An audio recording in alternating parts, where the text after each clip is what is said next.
Only 7 minutes late. That's fine. All right, we're up. Cool. Sweet. All right. Go away. All right, Skype is at least moderately working. Yeah, let me know how my audio goes. Yeah, it's been clear so far. Okay, great. So I think it should be okay. I need to get better mic stand for this, but we'll be okay. I think audios are fairly level. Man, you did all kinds of stuff. Where's my notes? My notes are over here. I'm not that prepared, honestly. Really? I'm less prepared than I was for the last one.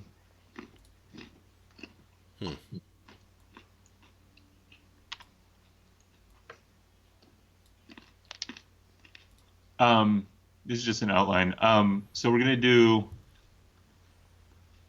mechanics, run through the colors.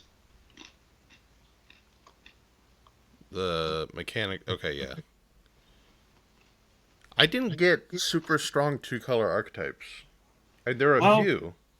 Well, Is it only the 5 that are really supported? The guilds? I think that it's gonna be. I'm not sure. It might just be more free for all. Yeah, that was the impression I got. Okay, good. I think there are 2 colors supported, but all of the mechanics are in the wedges. So, like, it's never just these 2 colors do this. It's always these 3 colors do this, and maybe you pick 2 of them. Gotcha. Okay. Okay, that makes sense. I didn't get as strong. There's some things that are pretty clear. We'll get to it. All right. Are you going I to take think, the lead again on this? yeah. Okay. Cool. Colors, and then we'll do multicolor.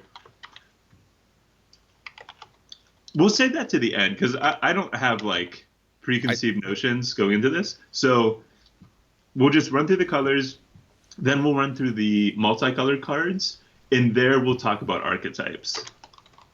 Or like Yeah. there we'll identify archetypes that we find interesting or yeah. Although of the uncommons, I didn't find them any that were that interesting. I just broke up and came back. Yeah. I was saying I was saying I didn't find the multicolored uncommons particularly interesting. yeah. I think this I said I think this set's going to be nuts. I have no idea how it's going to play out. Like I think this has by far the widest possibility of like the 3 sets I've been really involved with. Yeah. Or 4 sets. I don't know. I'm excited. I can't wait to hear what your color analysis is. That'll be fun. All right, you ready to begin? Yeah. No. Oh. Let me finish my carrot. Oh yeah, you are eating the loudest food possible. We pause while Matt chews on a carrot.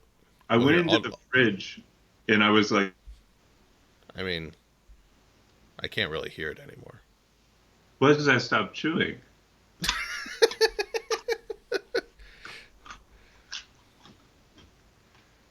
Honestly, I haven't found much of a difference between when I have like a second of silence and when I have the recommended 10 seconds. Like the noise reduction feature is actually really good. Oh, while I'm finishing my carrot, tell us about the parade that you saw. I mean, I tweeted about it. It was okay. So we're sitting here, and we hear sirens, which happened the other day too. Like there was like an actual, I think, medical emergency at like 2 houses down. Wait, wasn't there a thing, Amber? There's a thing at the house over there, right? Time has no more meaning. 2 days, 3 weeks. It felt like 2 days ago. So we're like, oh no, hopefully something didn't happen again. But they're like the siren, the cop car is like rotating through their like siren setting. So it's not like the I'm gonna arrest you siren. It's like the beepity beepity siren and like the kind of European siren. Like it was rotating through all the sirens. We're like, what's going on? And we're like, are they coming up our road? And it took a while because we heard them from a long ways off. And we're all looking out. And then Amber goes, what in the world is that? And I look out the window, and there's a cop car playing the sirens. There's a city worker in a face mask in like one of those like beefy golf carts. It's not quite a golf cart. It's like halfway between like a golf cart and an ATV. Okay. What? And then there's like some random electrician's van. So this was like organized between the city and some. It must like the city organized this. I guess, or the cops were bored. I don't know. My guess is that the cops were bored because no one's on the roads getting tickets. There's the ATV. Then there's just some electrician. And at that point, I thought it was over. I'm like, oh, it's just some cop blaring his sirens for no reason. Because then there's just like this van with an electrician's logo on it, just following along real slow. I'm like, well, I feel sorry for that guy. He's just stuck behind this stupid cop. And then there's a car with two furries in it. There's a fox driving, and there's a rabbit standing up through the sunroof.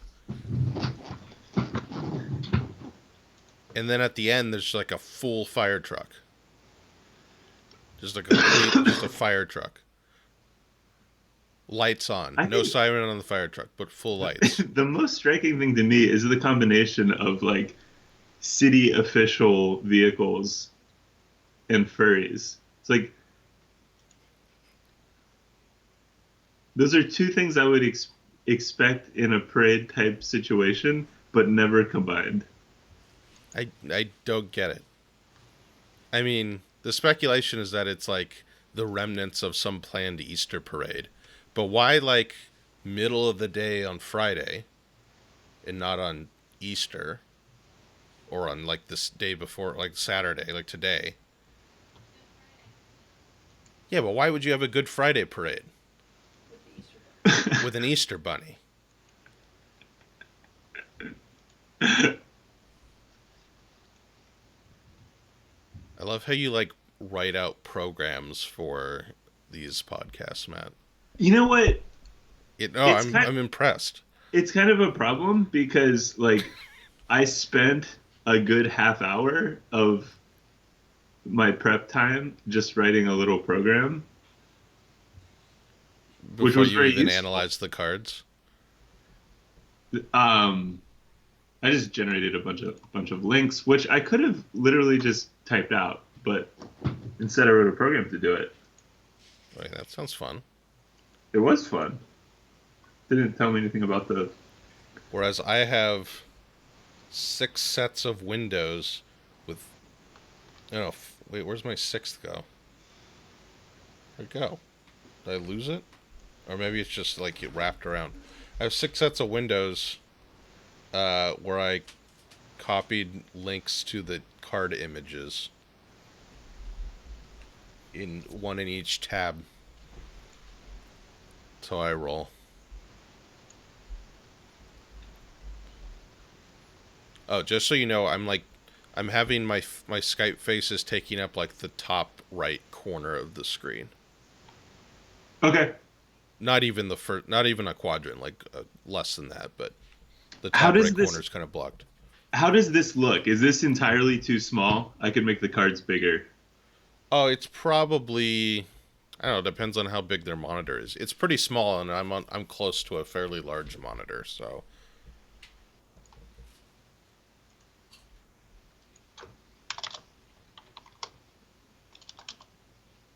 That's better. I think that would be pretty good. Okay. All right. Have you eaten your carrots? Yeah, I finished my carrots.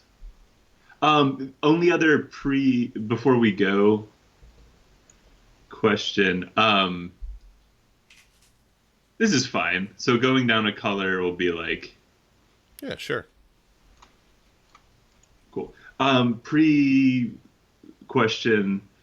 There's the one mechanic companion, which is really cool, but won't play into limited very much. Do you want to talk about that at the beginning with mechanics or at the end with rares?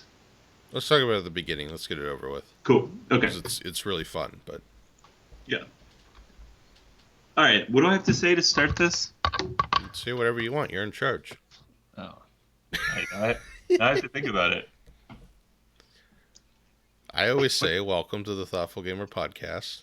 As always, I'm Marc, and here with me today is blah, blah, blah, and we're going to talk about something, and then someone interrupts me with a joke, and then it devolves from there. All right. Okay, let's go. But you can do whatever you want. I don't have any jokes planned, so you might get through it unscathed. The joke is that I'm starting it. That's a good point. All right, let's do this. All right, let's go. Welcome to the Thoughtful Gamer Podcast. That's not how you say that. Nope. Welcome to the Thoughtful Gamer Podcast. As always, I'm your host, Matt, here with a special edition of Magic the Gathering related limited fun. I have a very special guest with me today, Marc. So glad to be here. Thanks for setting up all the details, like OBS and all that stuff. I don't know how any of that works. OBS is actually a decent program. It's Skype that's the issue. And sometimes Voicemeeter. And always YouTube. YouTube's the worst. I might hate YouTube more than Skype. Really? Yeah. Skype's YouTube's like real bad. The worst program that I use regularly. I hate Skype. I mean, YouTube on the front end is, everyone knows it works fine. It does what it's supposed to do. On the back end, they've been trying to migrate to this like new thing, and it's awful. It's really annoying. Anyways, but we got it working. Anyways, so today we're talking about the new Magic the Gathering set, Ikoria. I'm not sure. Ikoria? That's how I would pronounce it. It's like it's a Japanese word? Yeah. I've heard the I more, the Ikoria, but I don't know. Yeah, so this is fun. This is the second time we've done this. A new Magic format comes out. That means we have a whole new draft environment. Draft is something we love in all games, but really Magic is the poster child of draft. Yeah, so Marc and I both have just seen all of the cards of the new set. There are like 250-ish cards. And so we're just trying to wrap our minds around this new format, exciting new mechanics, exciting new cards. So I think our goal here is just to kind of put that process on display and hopefully talk about some interesting Magic things as well as just kind of design things along the way. I mean, speak for yourself. You may have just seen the cards. I was up late last night digging through, doing my homework till like 4:30. I've been through all the cards once. Well, yeah, same here. I mean, what do you expect from us? Late last night, I was meaning to be looking at Magic cards, but instead I was reprogramming the crew from the ground up because I had gotten angry with myself and decided I had to redesign it from the beginning. That's been my little project the last week. I love how easy it was to get you to do this. Yeah, Lindsay was like, I wish we could play the crew. And I was like, I could try that. No, Lindsay was like, I wish we could play the crew online. And you're like, oh yeah, that'd be fun. And I just wrote get programming. Oh, and then like the next day you were like, okay, I'm 70% of the way there. Which was a lie, but I was probably 20% of the way. Well, you said you got 90% of the way, but the 90% ruined the first 70%? Yeah, that's accurate. I mean, which is how I imagine programming goes, so. Yeah. So then I went back to almost the beginning, and I'm doing it the right way now. And it's going way faster. So Oh, good. Yeah, You gonna pitch this to Cosmos? maybe, I don't know. I'm just super excited that it's working for me, and um, anyway, it's a fun project, and Yeah. yeah, in these social distancing times, I've enjoyed helping people find online board game solutions, and if this works, I'll share it with a small number of people, but not too Yeah. many because then I'll exceed my free limits on Heroku. Oh, fair. All right, Magic. What do we got? All right.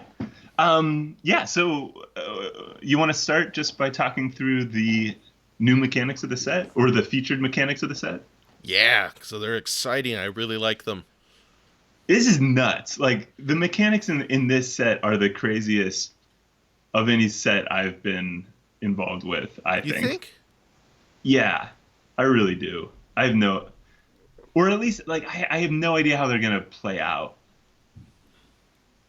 I don't know how crazy they are. What are some of the craziest mechanics you've been involved with, Um, or since you've been involved with I don't Magic? know. It all blends together. Like the one out of from 2 sets ago where they could be an instant or a creature. That's pretty crazy. Yeah, the adventures were pretty crazy. Adventures, that's what they're called. What was the stuff? There was one interesting one last set, right? Escape, yeah, Oh, escape. Yeah, that yeah. changed things up.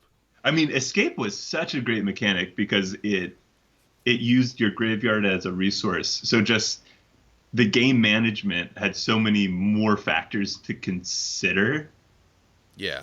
because cards in your graveyard were, had some value. I don't know. It always seems to be that there's one mechanism that is kind of big, or new and big. Well, maybe new, but it's Yeah, significant to limited, and it kind of defines the set. there might not be. Oh, there's one really big mechanic I'd say in this set, but I think there are three that are going to have a huge impact on limited. Honestly, though, War of the Spark is probably the biggest, the wildest one.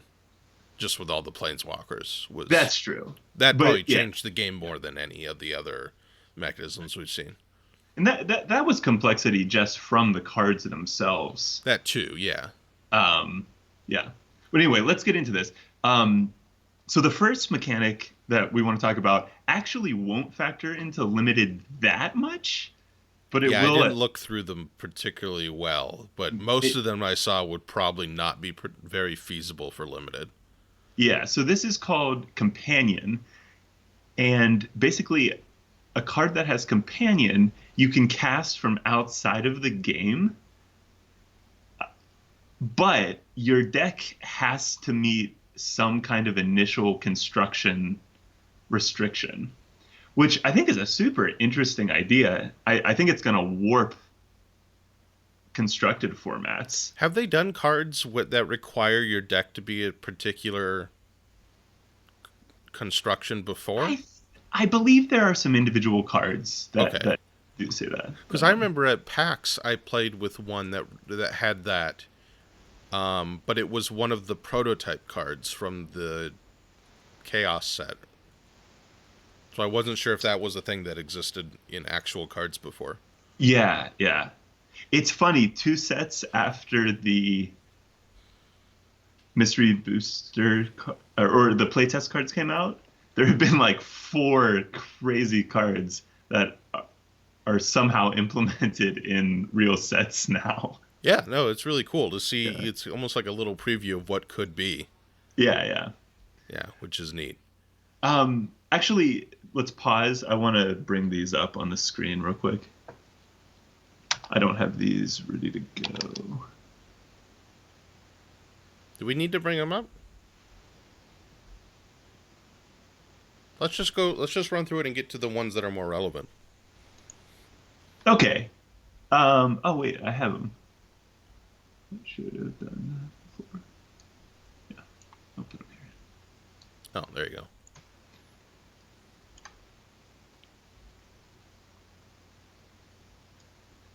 I guess I should put cards on the screen and my notes on the other screen. Okay, so yeah, so these restrictions, some of them seem to have low impact. Some of them are just absolutely bonkers. I picked out a few that I thought were the most likely to be doable, Mark. Did Yeah, you have? I only barely glanced through them, so I'm looking again now. I mean, uh, Lutri seems pretty good actually in limited because you're not going to have a lot of multiples anyways. Yeah, yeah. I think that's the easiest one. You just have to not have multiples of a single card. I I mean, thought, there's like the even and odds, which could be interesting. I think the even one is just a better card. So maybe you try to if you first pick that, you try to do it. That's the Demir one. Demir. Yeah, I think that's going to be really hard. I think if you first picked it, you could make it happen. But Yeah. I'm trying to think. When you draft, you're using about 2/3 of the cards you draft. Is that about right? Yeah, around You draft there. you get to draft 36 cards, and you're typically going to use 23. 20, 23 to like 26, depending on like if you're getting lands and stuff. And there are lands to draft in this set. Yeah. Well, I think so. I think in terms of the even odds, that one's just a better card. So it's a 4 Demir cost for a 6/6. When it enters the battlefield, each player puts the top 4 cards of their library into their graveyard. Put a creature card with an even mana cost from among those cards onto the battlefield under your control. So it's guaranteed that the cards from your from your library rather will be even, but you can also snipe something from your opponent. So that's just a really good card. You're paying 6 for a 6/6 plus something else that could cost even more. But the penalty is that you can only have even CMC cards in your library, which I don't think is as bad as the odds. I'd rather not have 3 drops than not have 2 drops, Yeah, I agree. and I'd rather have fours than fives. Yeah. It's just gonna Um, be it's gonna be really interesting. and I don't care about 1 drops. Like you can easily avoid 1 drops. The crazy thing from a draft perspective is that if someone first picks this, it's just gonna warp the draft going Oh forward. yeah, it's gonna change some signals. Yeah, you're gonna be like, I have all these great blue cards are being passed to me, and you don't notice that it's just only 3 and 5 cost blue cards. Yeah, I think the Simic one is actually pretty viable here. Uh, so Yeah, that's the one that it cuts out. Um, you can't have 2 or 1 cost cards in your deck, yeah. but I Simic has a think lot of ramp support anyways. I think that's really greedy. Like it's just gonna be if there's any aggro decks in the format, that's gonna be really hard. I don't know. I mean, you get there. I think there is. We'll get to this later, but I think there are aggro decks. I think there could be a pretty quick deck out there, Yeah. but Honestly, I it's not think that that's quick. Like no draft deck is that quick. Plus, you yeah. get tons of card support. How much does that one cost? I can't see it. The It's 3 hybrid. okay, Um, so yeah. it's So 5 for a 5/4, and you get card draw. yeah. Probably 3 cards, Now, 2 cards probably. yeah. Honestly, there's another thing here. You can just put these in your deck, and then you don't care about the restriction. Oh, Uh, really? I didn't y- know that. yeah. So So normally the companion sits. It's almost like a commander, except you can't. It doesn't go back to the command zone. It once you play it, it just becomes a right. card. Yeah. So But you like can not choose it as a companion. right. So the Simic one, I'd probably just play in my deck. How much is it worth to be guaranteed to have it on 5? And that's really good, but also it'd be really good to have some 2 drops. I don't know. I think you could get away with it. Um, I think Plus, the it's a red. dinosaur hippo, which is fantastic. Oh my gosh, the cat types in this set are exceptional. I mean, we have a demon kraken that we were talking about before. But really, aren't all krakens already demons? Seems redundant. I don't know. I don't know. Um, I think the red green one is pretty doable, but it's also not amazing. No cards in your starting deck have more than one of the same mana cost. I think I don't I think like it though. It's a 5 cost 5/5, and then you can yeah, tap it for mana. yeah. But with hybrid mana, like that's a hard condition. Yeah. I just think that's. I mean, as a card, it's fairly mediocre. I think it's far more doable, but also well, I mean, at a Because if you baseline have a it's 5/5, you don't want to tap it. You want to it's a attack with it. well, it's a 5 mana 5/5, which is really good. It's Gu- fine. I mean, guaranteed in your hand. That's the real advantage of companion is that it's a guaranteed yeah, that's card. that's big. Otherwise, you're just putting it in your deck. Um, yeah, we already talked about the red blue one. I don't think any of these other ones are gonna be really doable. There's Yeah, some of them are just like flat out impossible. Like you have to start with 20. The blue white one, you have to start with an extra 20 cards in your deck. that's that just no, that's not going to happen. Um, the red white one, every card in your deck has to have an activated ability. I don't think you could get there if you tried. I don't know. I think I don't know. There's a lot of cycling in red and white. That's true. Cycling counts. Cycling is not a spell; it's an activated ability. Right. Then what do you get for it? You get a 3 cost 3/3, and activated abilities are super cheap. I mean, that is what red white wants. Yeah, I Red don't white. know, but I don't know if that's worth it. Yeah, I agree. I don't think the rest are particularly viable and limited. I think for constructed, which we're not talking about because my mind is not ready for that, there could be some really fun stuff here. It's gonna be nuts. It's gonna be Yeah, crazy. I'm going to leave that up to the constructed experts and then copy their decks from online. All right. All right. Let's move past companion. Um, let's talk about cycling. So this is the returning mechanic. And it's one Uh, I haven't played with yet. Not really. yeah, I've never played with it. But I Which think it's great. Honestly, I'm surprised it's not like a permanent mechanism. yeah, me too. It feels like it should be what's the word? Deciduous. Like they bring it back frequently.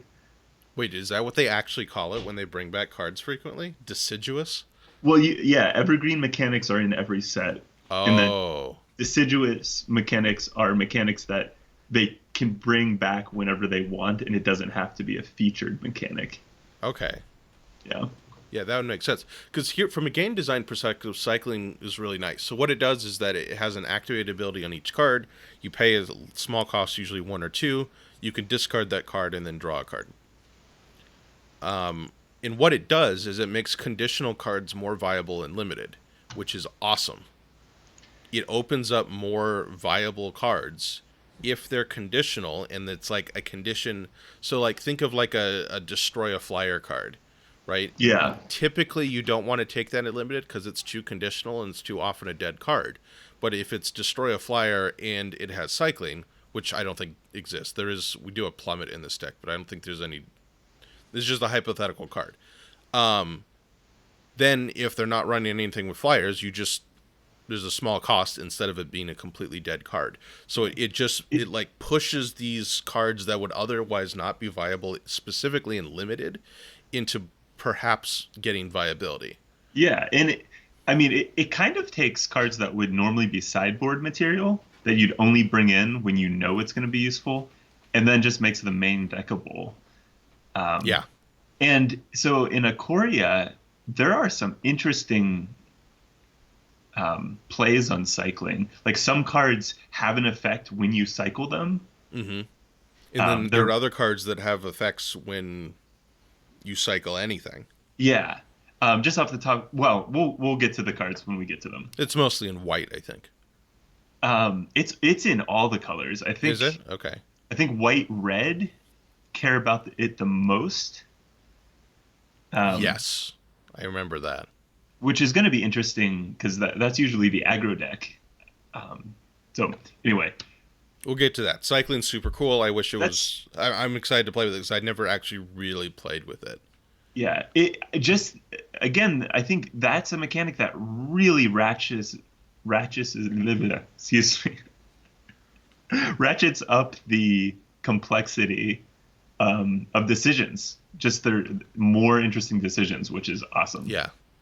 Well, it also, other than conditional cards, it lets you cycle through late game cards if you draw them super early and need to better curve. Like, it's just so much utility. And it seems, again, from a game design perspective, it smooths out a lot of randomness issues with Magic. Yeah. I think, I mean, we're in agreement. This is just an awesome mechanic. I don't think it's a flashy one. It's not something that someone who doesn't play Magic reads and thinks, oh, this is awesome. But just as a game design tool of having something that smooths out the randomness like that really goes a long way in making a format good. Yeah. From well, what I mean, that's understand. perhaps why cycling hasn't become more frequent is that it's a very gamey thing. Yeah. It's hard to make thematic. It's a very kind of subtle gamey thing, so maybe they don't want that as often. All right. Let's talk about keyword counters. This will be short to explain, and then we'll get to the cards when we get to them. This set introduces basically tokens that can go on your creatures to indicate that they have a certain keyword. Which I never thought I'd see. I thought they were holding the line on different counter types. Yeah. Yeah. So it's just super interesting. You can give a random creature a flying counter, and now it's flying. Thematically, this is so awesome in this monster world. Full of mutations, like genetic. Yeah. Yeah. It's almost like you can splice creatures. This is like splicing creatures together to get new abilities. So anyway, I think there are going to be some really interesting decisions about what counters you want to put where. But let's move on to before we move on, I just want to point out that what it effectively does is it lets.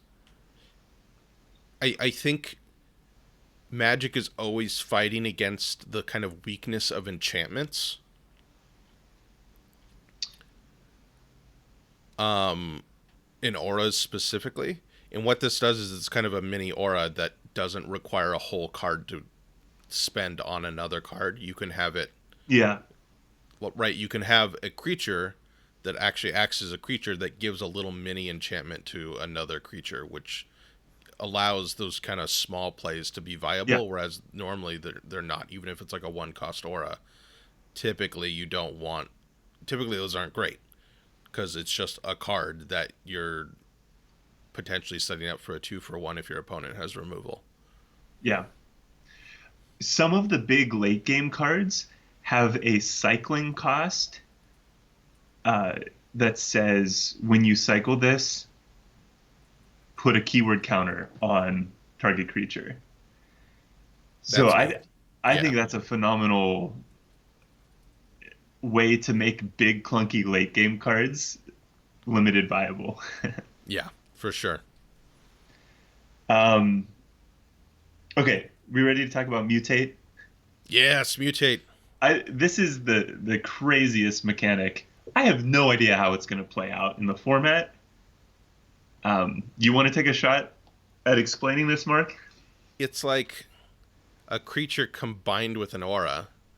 So you can play these cards as creatures, and then they're just straight up creatures, or you can pay their mutate cost, which is typically, for most of them, less than the creature cost. You put it either on top or on the bottom of another non-human creature.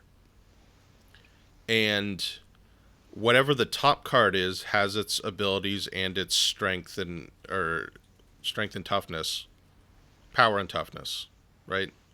Right. Yes, I know what I'm talking about.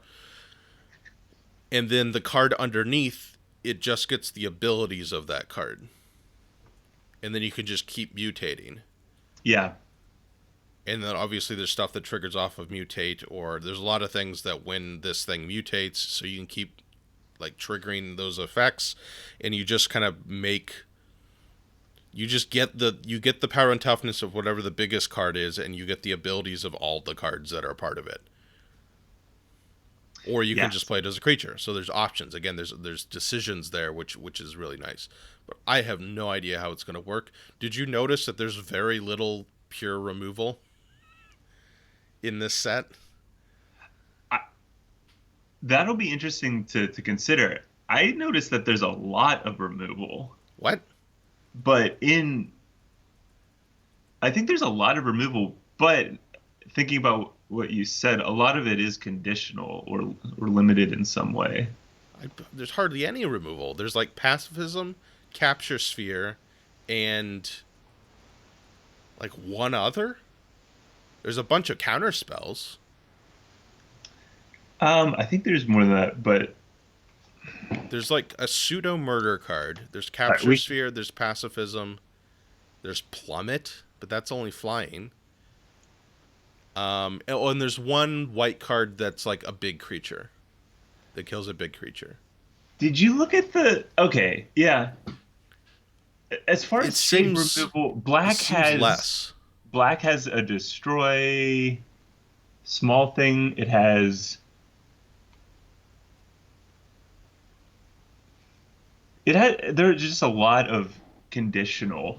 Or there are some creatures. There are a lot of creatures that work like removal. Okay. Maybe there's more than I'm remembering, but it seemed less than me. It seemed less to me than I remember. Yeah. And I'm like, oh, that's because of mutate, right? Because you don't want to. If you have too much removal, then no one will ever want to mutate. Yeah. So, for example, there's a card in black. I'll bring this up. Heartless Act. Oh. Heartless Act. 1 in a black. Destroy target creature with no counters on it. Oh. Or remove up to 3 counters from a target creature. I completely missed that card. I thought it said with counters on it. Okay. Which, now that I think about it, doesn't make sense. But it was 4 a.m, so I can be forgiven. While we're talking about removal, there's some, like, these do, like, -2. So this Blitz Leech, which is probably a bad card. We'll get to that one. Okay, we'll get to it. It's basically a removal spell. Yeah. But a lot of it's, again, conditional on being small, which mutated creatures presumably won't be. Interestingly, red has a lot. Red has a lot of fire effects. Yeah. Yeah. Which, if you mutate your creature big enough, it doesn't care about that anymore. But if they're instants, right, you can snipe the creature you mutate. Well, except that doesn't work as well, because if you mutate, if you're using a card for its mutate effect and the creature it was mutating onto dies, it just becomes a creature. Yeah. So it doesn't actually cancel the spell, which is nice. Yeah. I think they're giving it enough, like, little help to get people to mutate, and I think it'll be common and limited. Yeah, I do, definitely. That kind of, I think it's kind of a flavor fail, but it's going to make the gameplay work. Yeah, I don't know. It's not too bad of a anti-thematic. All right, what are we going on to now? White? Let's dig into the colors. Let's dig into the colors. Let me bring it up here.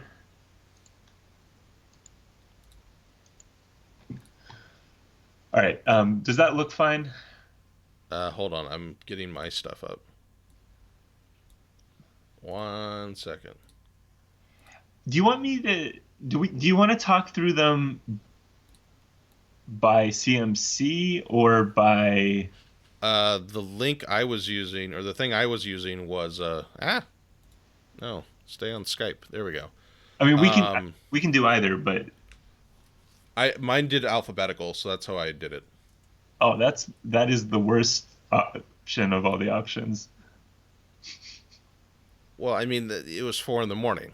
What do you want from me? I went to the Magic the Gathering website and I Okay, looked I'm up the not talking about cards these. and I went by alphabetical. Isn't that how they number them, anyways? I'm going with the pros. Okay, fine. We'll do it alphabetically.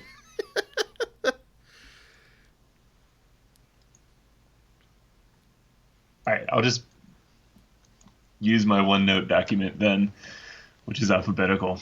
Okay. So what's the plan here? I just picked out the notable ones. Oh, actually,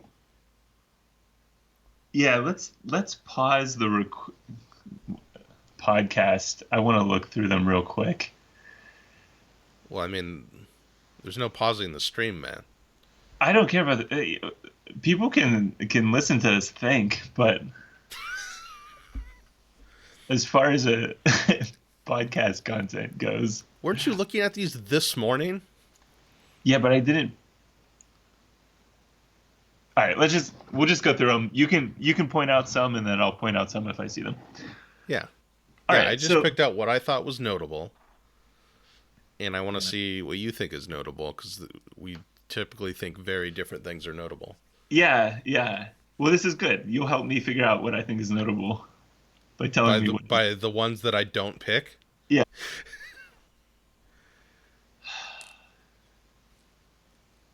Okay.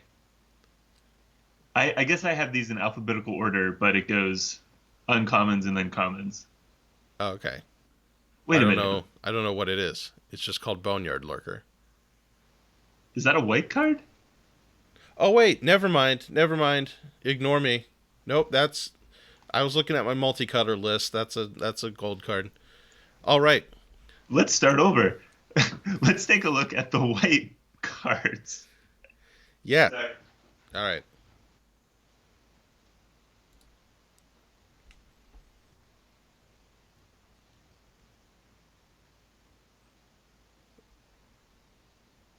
All right, we're back, except for Matt left as soon as the internet hiccuped. His loyalty is low.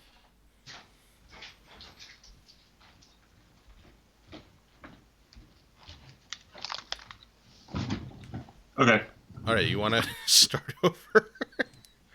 Okay. All right. Let's take a look at the white cards For the first time. for the first time. This isn't the third time we're doing this. All right. So the first one I noticed was Divine Arrow, which is a favorite of mine. We've seen it before. 2 cost, deals 4 damage to target attacking or blocking creature. It's just a nice card.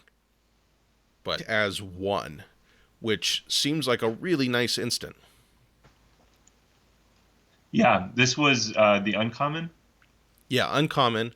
1 cost, 1 white. Yeah. Choose one or both. Target human creature you control gets 1/1 and gains indestructible until end of turn. And then the same thing for a non-human creature. So for an instant, that's solid. Absolutely. Yeah. I mean, at the right time, that wins a game. And it's really versatile. Like you can put this in an aggro deck because 1 mana To make a couple of trades, like that can win you the game. it gives indestructible. So it's 1 mana, clear the way for the next turn. Mm-hmm. But you can also put it in a deck that goes longer, I think. Oh, I think it works fine in any situation. It's just a great Plus, card. I think I didn't do a strict count, but I think white has more humans than any other color. Yeah, so you're more likely to have humans, because I think the creatures outnumber humans by a I decent think margin. human, non-human is a theme of white, black. Yes, White Or, Orzhov likes humans. yeah. Um, So that one seemed real nice. What else do I got? We got Helical Glider, which is a nice solid common card. I think I would like anytime. Like that's just one you just kind of like to pick up to kind of fill out your deck. It's a 3 three cost minutes. 2/2, Yeah, and you can give it either first strike or flying, whichever one yeah, you want. So a 3 cost 2/2 with flying is kind of standard on curve solid stuff. But if you prefer first strike, then because there is stuff that combos with first strike, you can give it first strike, so it just has a little bit more utility. yeah. And I think blue white is going to be flyers as usual, but I think there's a lot of support for it. Uh, Mm-hmm. the Down in the corner, I've got the blue white split card, um, which is another 3 mana 2/2 flyer that just makes all of your flyers harder for your opponent to target. Yeah. Um, yeah, I like that card, Mark. Yeah. What else do I got here? Huntmaster Liger. 3. It's like their 4 cost mutate card for white. So it's 3 and a white with a mutate 2 and a white cost. It's a Yeah, 3/4. Whenever this creature mutates, other creatures you control get +X/+X until end of turn, where X is the number of times this creature has mutated. So, yeah, I mean, it seems pretty solid. I mean, it's not super flashy, but if you want to boost your creatures, if you're in Boros and want to aggro it out, this will help you. This is a good 4-drop for that. yeah, it's interesting. I can't say if I think this is gonna work well or not. Um, What will the aggro or this card? the Master Liger, yeah, I don't think it's the best uncommon. I think you're gonna. I don't know. I think you're gonna get it every once in a while. It's just solid, and that's yeah, kind of the word that came to mind when I was looking at white overalls. There's just some solid cards in there. yeah, There's nothing crazy exciting, but yeah, it's got good stuff. yeah. So they've got a lot of. I think they have a lot of removal. I mean, the pacifism, Blade Banish, um, Exile with Power 4 greater, the Divine Arrow you mentioned. Yeah, I think white is the most removal. Pacifism is always great for a 2 cost removal or pseudo removal. That's good stuff. Yeah. Um, Um, I liked Swallow Whole. What did I like about that? Swallow Whole. I did not Oh, yeah, highlight that this is one. another removal spell. It's just tap a creature you control, exile. Exile Oh, target tapped creature. yeah. So it's another condition, but it's a 1 mana exile spell. The It's only not. thing I don't love is that it's a sorcery, not an instant, Yeah, you're right. Yeah, which is why it's so cheap. But these like destroyed tapped creature cards are much better when they're instants. yeah, yeah. But you do get a +1/+1 counter for your troubles. That'll be interesting. I feel like it's gonna be extremely playable at least, which is what I've thought about most of the removal that I've seen. Well, yeah, I mean, there's just more in white, so you want to. Yeah, If you're in white, that's going to be your advantage because I don't think you're getting a lot of advantage on the creatures.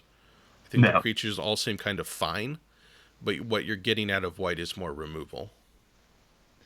there is this kind of pseudo keyword tribal going on.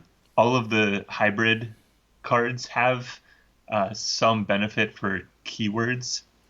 Mm-hmm. So for white, it's vigilance and flying. I don't think there's anything extremely exciting in that regard, but there are more vigilant creatures than normal, I think. Yeah, I think there's some vigilant stuff. Well, I mean, one note I made about white and overall is that my overall impressions were that it has good removal and it has some interesting stuff, but it seems really spread thin because there's a human thing going on, Yeah. some synergies with humans, and then there's synergies with vigilance, and then there's synergies with cycling, and those don't overlap a ton. Right. In that Well, none of them seem fully actually, fleshed out. but with cycling, we're just going to see fewer non-playables.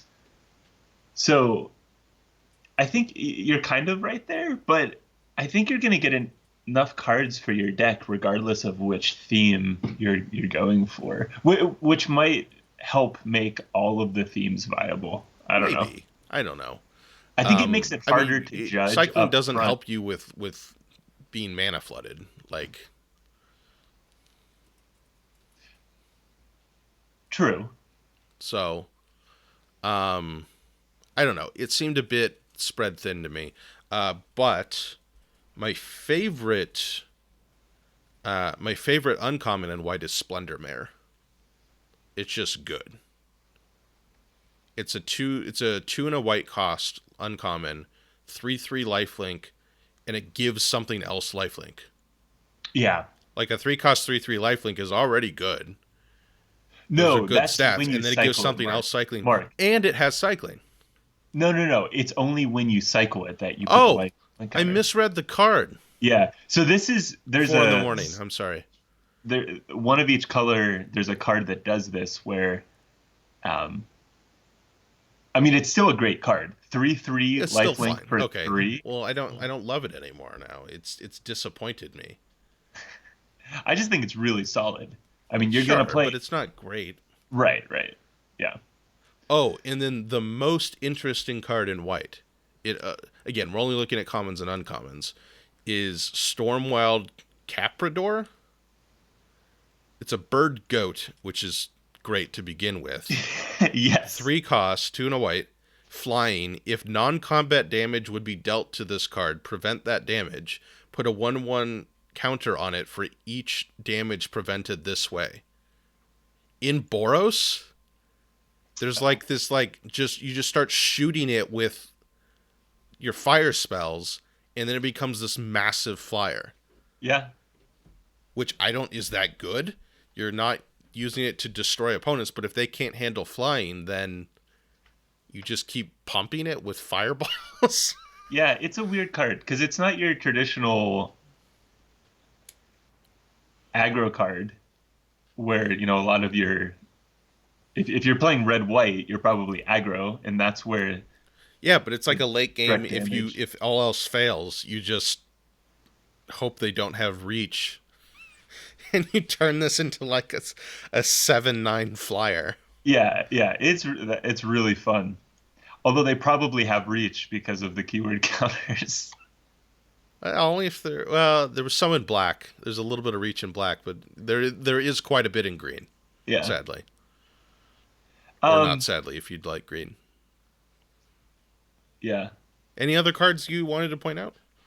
I thought um I'll be interested to see if there are a couple white blue cards that tap down the opponent.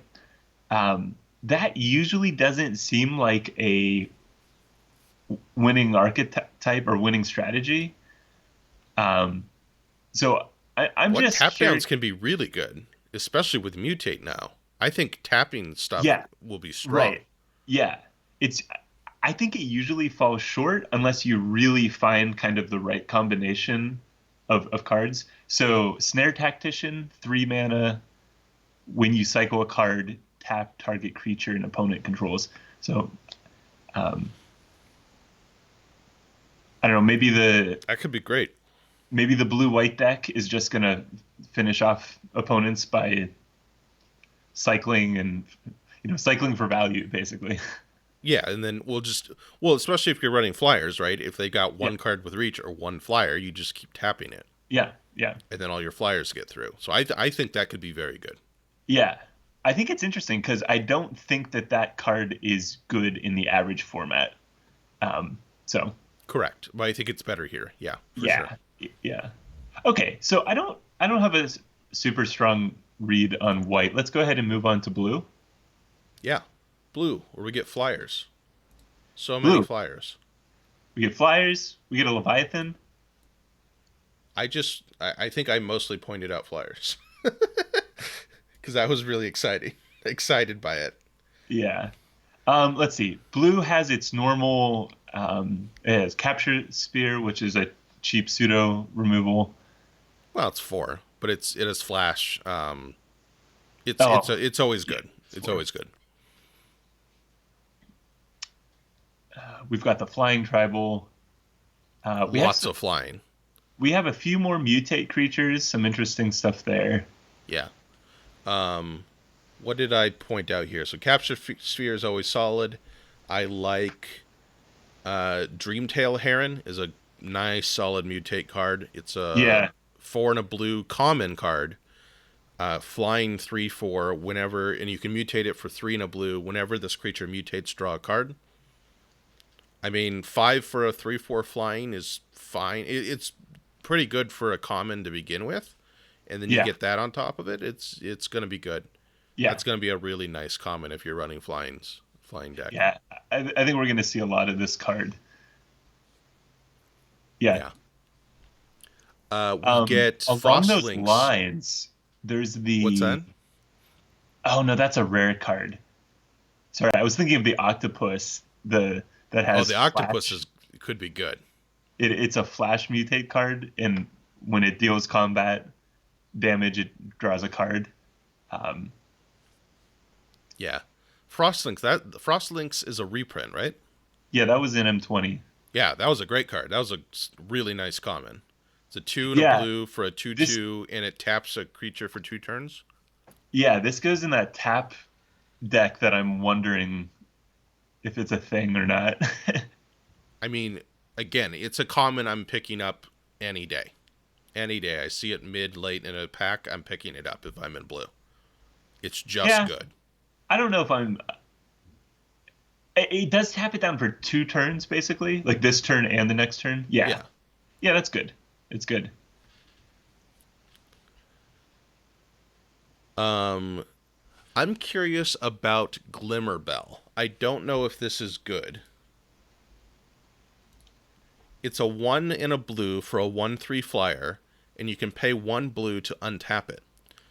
But what I'm thinking is that it's a great mutate target. Exactly. Yeah, and I think that's a hard thing for me to grok. Is there are clearly cards that are mutate targets. Is it gonna be good enough as a mutate target, to be worth a card? Oh, I think for sure. Right? I I think it's an open It's a question. 1/3, so it kind of it can do some work in stopping a quicker deck, or at Yeah, least delaying a quicker deck. Right? It can block 2 attack creatures, which is always nice in blue if you want to do a slow deck. yeah, And then as soon as you find a mutate card that has like a 4/4 body, all of a sudden you have a 4/4 flyer with pseudo vigilance. with kind of vigilance, Yeah. which No, is great. and to be clear, I think this is a great one. I think this is going to be a great common. I Um, think in common this is fantastic. More generally, I think these mutate target cards are interesting, and some of them are closer to the line. Right, Um, but this one's solid even in just as a 2-drop. right. It I'm works agreeing great. with you. I'm agreeing It with you. does what it needs to do in blue if you're running a long blue deck. Yeah. Yeah. Um, oh, yeah. So here's a tap card. Frostveil Ambush. So Mm-hmm. this is 3 blue, and then tap down 2 target creatures they don't untap during their next untap step. This is not a card that is worth playing in limited, um, in my opinion. Like this is just it's It's not going to bad. work how as much as you want, but it has cycling 1, I which still don't think totally it makes it good though. it absolutely makes it good. Um, I mean, if tapping down the opponent is remotely a possibility for your plan, cycling 1 makes it almost a free inclusion. I don't know. Plus, you're getting the cycling synergies. I think this is going to be. No, Again, I it's think it's still too expensive. Like 5 to tap 2 creatures? I That's a would say lot. this is a card that you'd probably cycle more than you would play. I think it's really interesting though, because if thing I said, Oh, you're making some bad argument for this card. this is how I know it's good. Should I just start over? Sure, yeah. Because if you cut out voice meter doesn't get it. Okay. So, yeah, I just think with Frostbill Ambush, we've got a card that might fit with your tap down strategy if you're in blue, especially blue white. You can cycle it basically for free. And in blue, you're probably going to have cycling synergies anyway, especially blue white again. I think it's a really interesting card. I don't think it's not a top common by any means, but it's it's a spell that I would never think about in another set, but because it has cycling here, I think it's got a place. I think it's very bad, and I will probably never take it. Unless someone can really convince me. I love That's cards so like expensive. Yeah, it's You're going to basically cycle it 98% of the time, and then it's like, why not have another card? Instead of paying 1 to get another card. what I'm wondering about is it seems like with Mutate, I think a lot of decks are going to have fewer cards on the battlefield. And Sure, but they're just better, cheaper cards that tap. And if you're in blue, you're flying, and so there's probably only 1 to 2 cards you ever want to tap. yeah, but I think what you're looking for, or in this hypothetical tap deck, that could totally not exist. But there's not a tap deck. There's a deck that uses tap to get its creatures through. Right, right. There's no Yeah. like straight up tap deck. Tap's like a utility No. thing.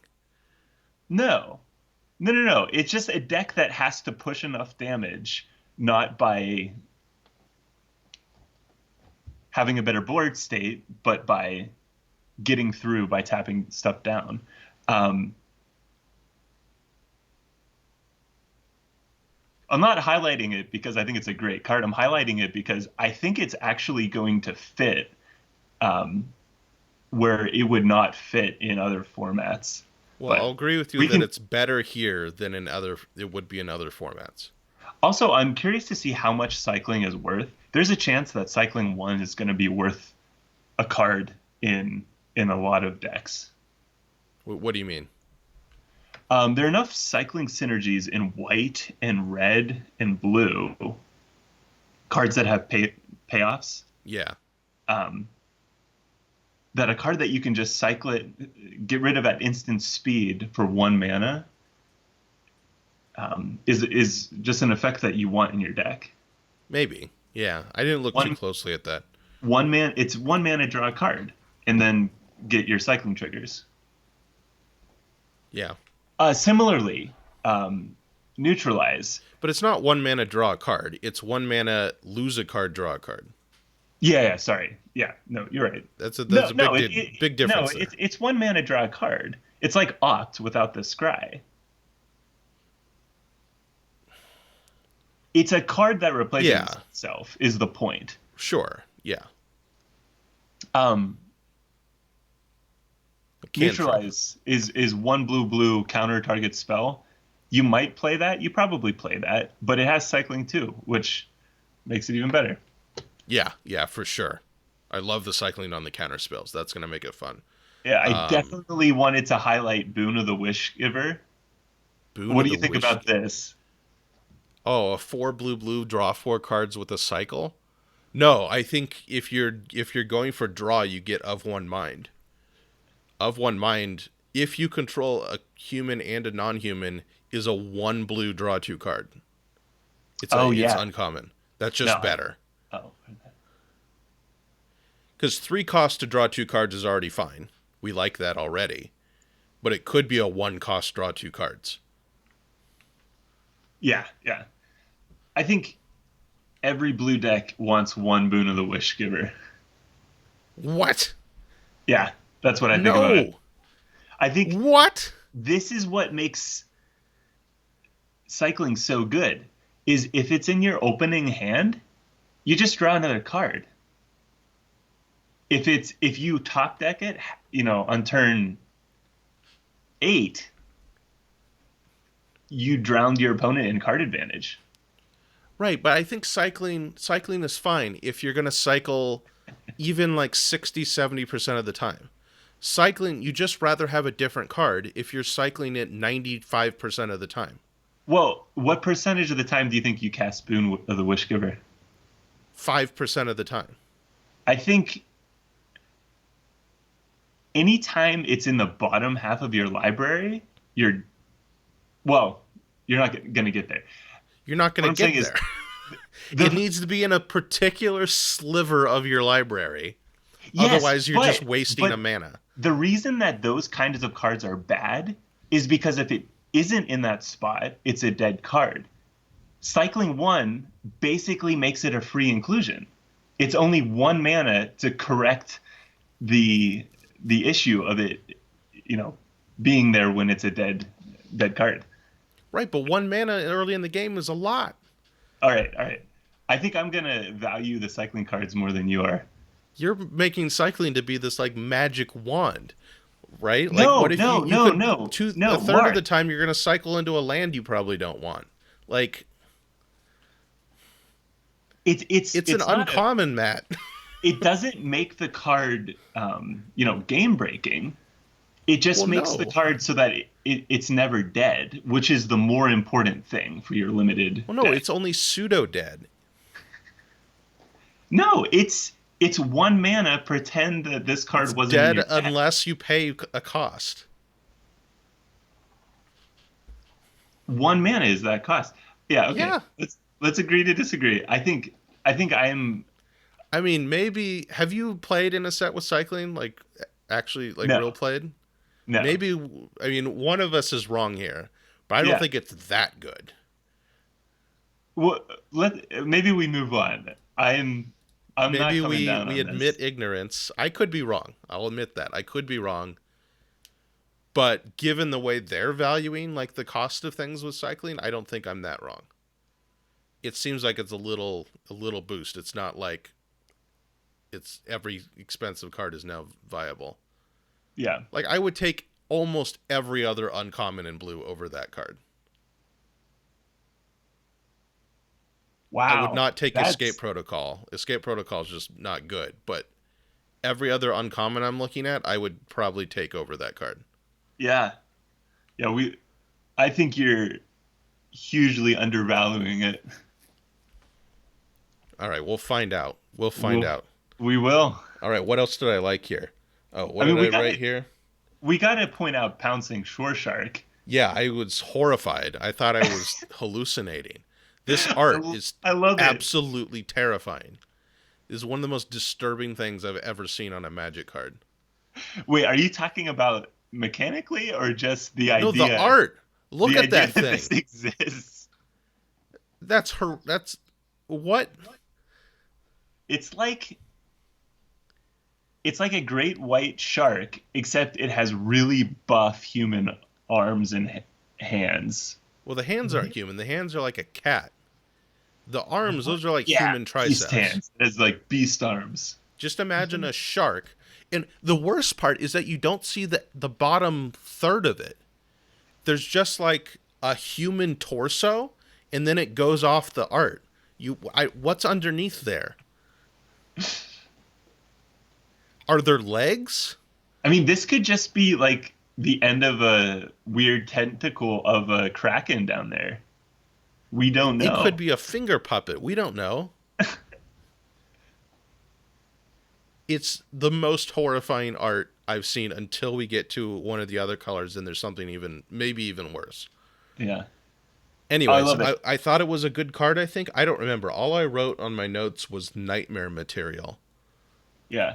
Well, I think it's really cool because it's a mutate card with flash, and when this creature mutates, you may return target creature an opponent controls to its owner's hand. Oh yeah, that's good. That could be super value. I think if you return, like, say your opponent mutates a creature and attacks you with it, you pounce with your shore shark. I think they just lose all the other cards. They only put the top card back in their hand, right? Um. Ooh. I'm not I don't know. if it works like I think it works. Um, that's gonna, the existence of mutate is going to make this That card unsummon very effect good. even better. Yeah. But then you can mutate onto it again and re-get that value. Oh yeah, that's real good. I didn't think about the implications with mutate. I was Yeah. too bothered by the appearance of it. Also counters. There are a lot of counters flying around in this set, so, which makes that unsummon effect, more valuable. Yeah. The only other card I wanted to point out was Wingspan Mentor. Yeah. It's a 2 and a blue for a 1/3 creature. When it enters the battlefield, put a flying counter on target non-human creature you control. And then it has a 2 and a blue tap effect to put a 1/1 counter on every creature you control with flying. Yeah. So if you're going hard flying, that probably works decently. I mean, it seems a bit expensive, but it's a flying payoff for sure if you're going hard flying, which I think you can do in blue if your blue's your main color. There's a lot of flyers in here. Yeah. Real quick, this is the cycle where white, there's an identical card except with vigilance. It's what is it? It's lifelink in black. Wait, is it lifelink? It's not menace? This card is lifelink. Oh, interesting. Okay. There's another cycle. There are two cycles like this. Yeah. But this cycle of cost tap, put 1/1 on each creature with the keyword. Red, we've got menace. Oh, red is menace. Okay. Yeah, because menace is the red-black theme, which Yeah. I am super excited to see what that's like. Mm-hmm. And then green is reach. Trample. Trample, of course. Yeah. Yeah. I don't know which one's going to be the best. This one seems good just because I'm excited about lots of flyers in blue. Yeah, this is where that, the flying tappy deck is gonna be really fun, I think. I'm excited to play it. Yeah. Yeah, my impressions overall for blue were strong, I think. Yeah. Good control. Lots of flying. Like, what else do you want in limited from blue?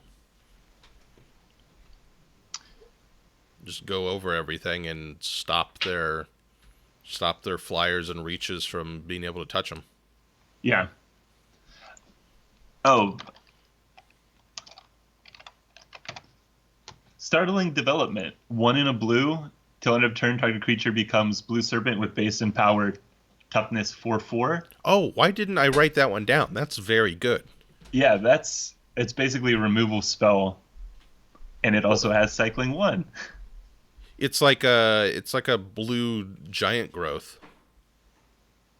Yeah. Where instead of potentially getting a bigger creature, you get cycling instead. I like it. Yeah. Yeah, that's quite good.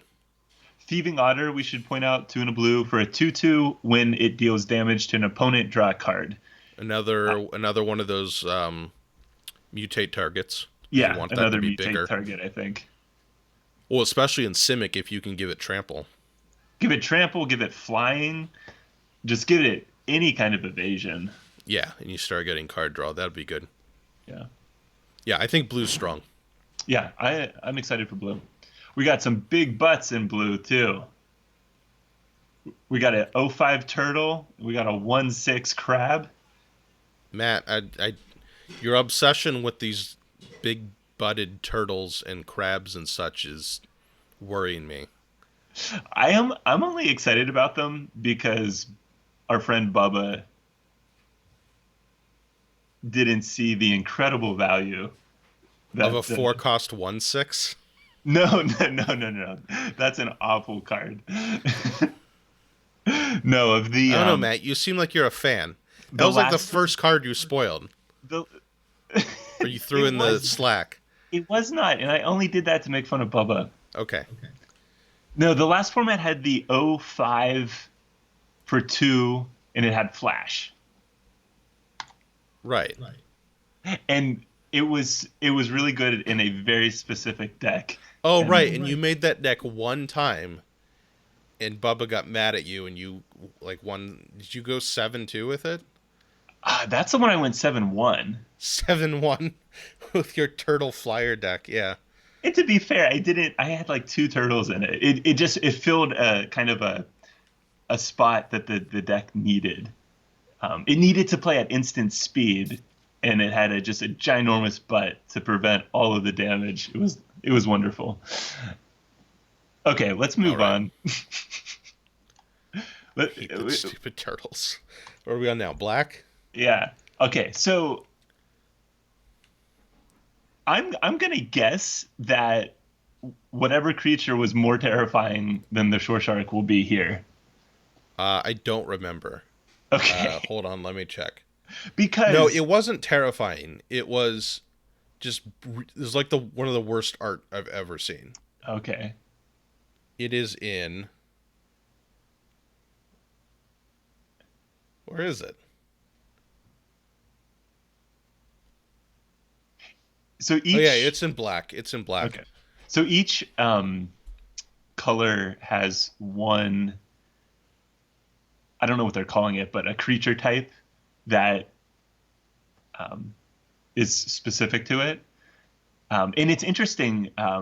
Some of the weird creature types of the last year, going all the way back to War of the Spark, are because this set was going to do some like tribal stuff. And then with weird creature types. Yeah. yeah, and then they took some of the tribal stuff out of the set during design, but it's the reason why we had a bunch of cats over the last 4 sets. Probably the reason why we had elementals in M20 is because that's the blue creature type in this set. So anyway, And then black is what, nightmares? nightmares. Yeah. See here, okay. None of this is nightmare material because you expect it out of black, and it's just like standard, like creepy, large spiders and stuff. Right.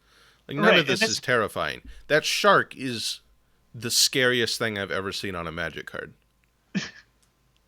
I might agree with you. So let's talk Also, real quick. an old SNL reference. Yeah. What was that? Land shark. Land shark. Yeah. Yeah, which was making fun of Jaws. Oh. Right after Jaws came out in the 70s. Yeah. It's references on top of references. All right, we got to talk about Blitzleech.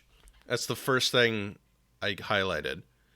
Okay. I don't know if this is really bad or decent. Yeah. So it's a 5 and a black. It's 5 and a black, so it's 6 cost. That's a lot. For a 5/2 creature with flash, and when it enters the battlefield, target creature an opponent controls gets -2/-2 until end of turn and loses all of its counters. So it wants to trade twice. Yeah. And if it does, maybe, but I don't know how often you're going to be able to trade twice. Get a 2-for-1 with it. And then it's just a dead card. Now that I'm talking about it out loud, I think it's just bad. Yeah, the thing is, the body... This is a card that needs cycling. Yeah, I think the body just isn't good. A 5/2 body is just bad. It just jumps in there and kills something. Right. So I'm thinking back to, like, a comparable would be, like, Blight Breath Catoblepas, which... You gotta remind me what that is. It's the one that came in and gave -X according to your devotion to black. Oh, right. Yeah. And it was the same cost. Well, it was 4 black. This is 5 and a black. So with that one, you were typically killing something of size 3 or 4, and then you had a 3/2 body left over. Yeah, that's just better. And that was granted that was a good card. Yeah, I mean, the advantage, this is more conditional because they have to be attacking. Yeah. In And I theory, guess potentially it could boost up and hit yeah, something that's massive, at least up to 7. yeah, yeah. So, but like 6 I, cost to kill a 7 attack creature, there are way easier ways to kill. Like that's just bad removal at that point. yeah, I think it's bad removal. Okay, it's bad. I've agreed with my speculation. We get a fun, expensive murder with Blood Curdle. Yeah, this is really cool. 3 and a black to destroy target creature, and you just stick a menace counter on something. Yeah. So this means that your opponent has to keep 3 creatures back to avoid dying to this. Yeah, that's interesting. And again, we're expecting with Mutate fewer creatures on the Yeah, board. So this yeah. could be quite good, actually. And it's in common, I which think, is great. yeah, I think something that will happen a lot is you'll have a stalled board, or like you'll both have 2 or 3 creatures. You kill their best thing and then put menace on your biggest thing. Yeah, and it shifts the whole dynamic. Yeah. In worst case, it's a 4 mana kill anything. That's a good card, which you expect. Mm-hmm. Yeah. More in common, and I think the uncommons were more important in blue and white. There seems to be more good stuff in common, I find, in black here. Yeah.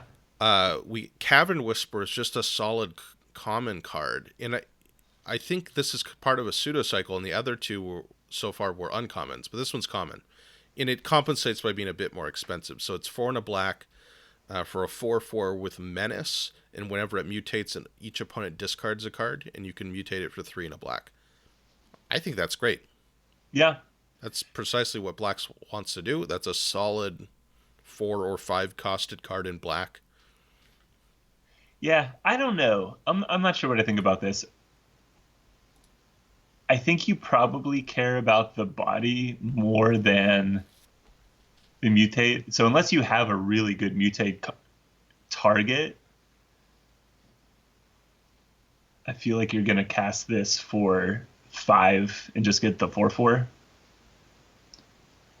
Yeah, but 4/4 It's menace for 5 is fine out of common. Yeah. Yeah, yeah. That it's a solid card. Yeah. All right, now we get to the art, which I believe your mouse is over. That dead weight art, I do not like. Um. Oh, my screenshot has something in it. Oh yeah, it's got like a weird It cartoony. looks like nothing else in the set. Yeah, it looks like Land Before Time. Yeah, it's like weird animated. Yeah. Yeah, I that's the other one I was thinking of. That was not that it's horrifying. It's just I think it's just not good art. Yeah, I Yeah. agree with you. But Deadweight's a great card. Yeah, So I'll be drafting it a lot. 1 mana, -2/-2 enchantment. That's good. It's just very good. What do you think of Mutual Destruction? So that's 1 cost. It has flash as long as you control something else with flash. There's a decent amount of flash in here, it looks like. You sack a creature, destroy a creature. We saw we saw There's kind of an Orzhov token, like small creature thing, except Yeah. there's nothing that makes them. There's like these payoff cards, and there's nothing that lets you make the tokens. Yeah, there's a white card that makes one when you cycle, but that doesn't seem amazing. You get Night Squad Commando, which is just kind of sure. Like maybe you get 1 or 2 tokens out, and then there's like these great payoff cards, but like you got to find the tokens. Yeah. So I don't know. What is It's that? fine. It's fine. You're trading your worst creature for their best one. In this set, it's better with Mutate again, anything that can target something big is going to be slightly better in this set. So I think it's a good card. It's not like super exciting. Yeah. You know what White Black has is a reanimator theme, Yes, and which humans. in humans, yeah. So maybe that helps as well. I'm looking at the gold cards for White Black, and it looks like all three of them will help you in that regard, or two of Yeah, the but three. you're gonna get like it's gonna be rare you'll get two of those. Like you're hoping for one, and I Yeah, still don't think that's enough to make that work as a ag- strategy. agreed. Yeah, Back up to uncommons, I like Grim Dancer, which is one black black. It's a 3/3, so three costs for 3/3 is always nice in draft. But it enters the battlefield with your choice of two different counters from among Menace, Death Touch, and Lifelink. yeah. I So think this is three just costs for a Menace, Death Touch 3/3. That's it's a great. it's a great card. Yeah, Which is, I assume, what you're going to pick most of the time is Menace, Death Touch. yeah. Unless you're gonna target it with something with a Unless mutate. you're running some Orzhov Lifelink shenanigans. Yeah, But still, that's wonderful. That's a that's very a good uncommon. yeah. I totally agree. Because I mean, it's a clear like removal target, or it's going to trade twice. It's going to Yeah, do a 2-for-1. the double black pips is a That's its downside. downside, right? Because then you probably don't ever want to play it with three colors because there's not a ton of fixing here. We'll talk about the fixing later. The Yeah, fixing's super interesting. yeah. Um, Here's an interesting one with cycling: suffocating fumes. I thought it was interesting, but now that I think back, there's not enough creatures with one toughness for it to work. So I think it's just bad. But it's a yeah. two. Excuse me. It's 2 and a black for every creature your opponent controls gets -1/-1 until end of turn with cycling 2. I guess you can make it give you favorable trades. Yeah. It doesn't I have to think kill them on site. So I don't know. I think it seems a bit Seems a bit conditional. too conditional, too expensive. But as cycling, Matt, I Yeah. thought you'd be all over it. Cycling 2.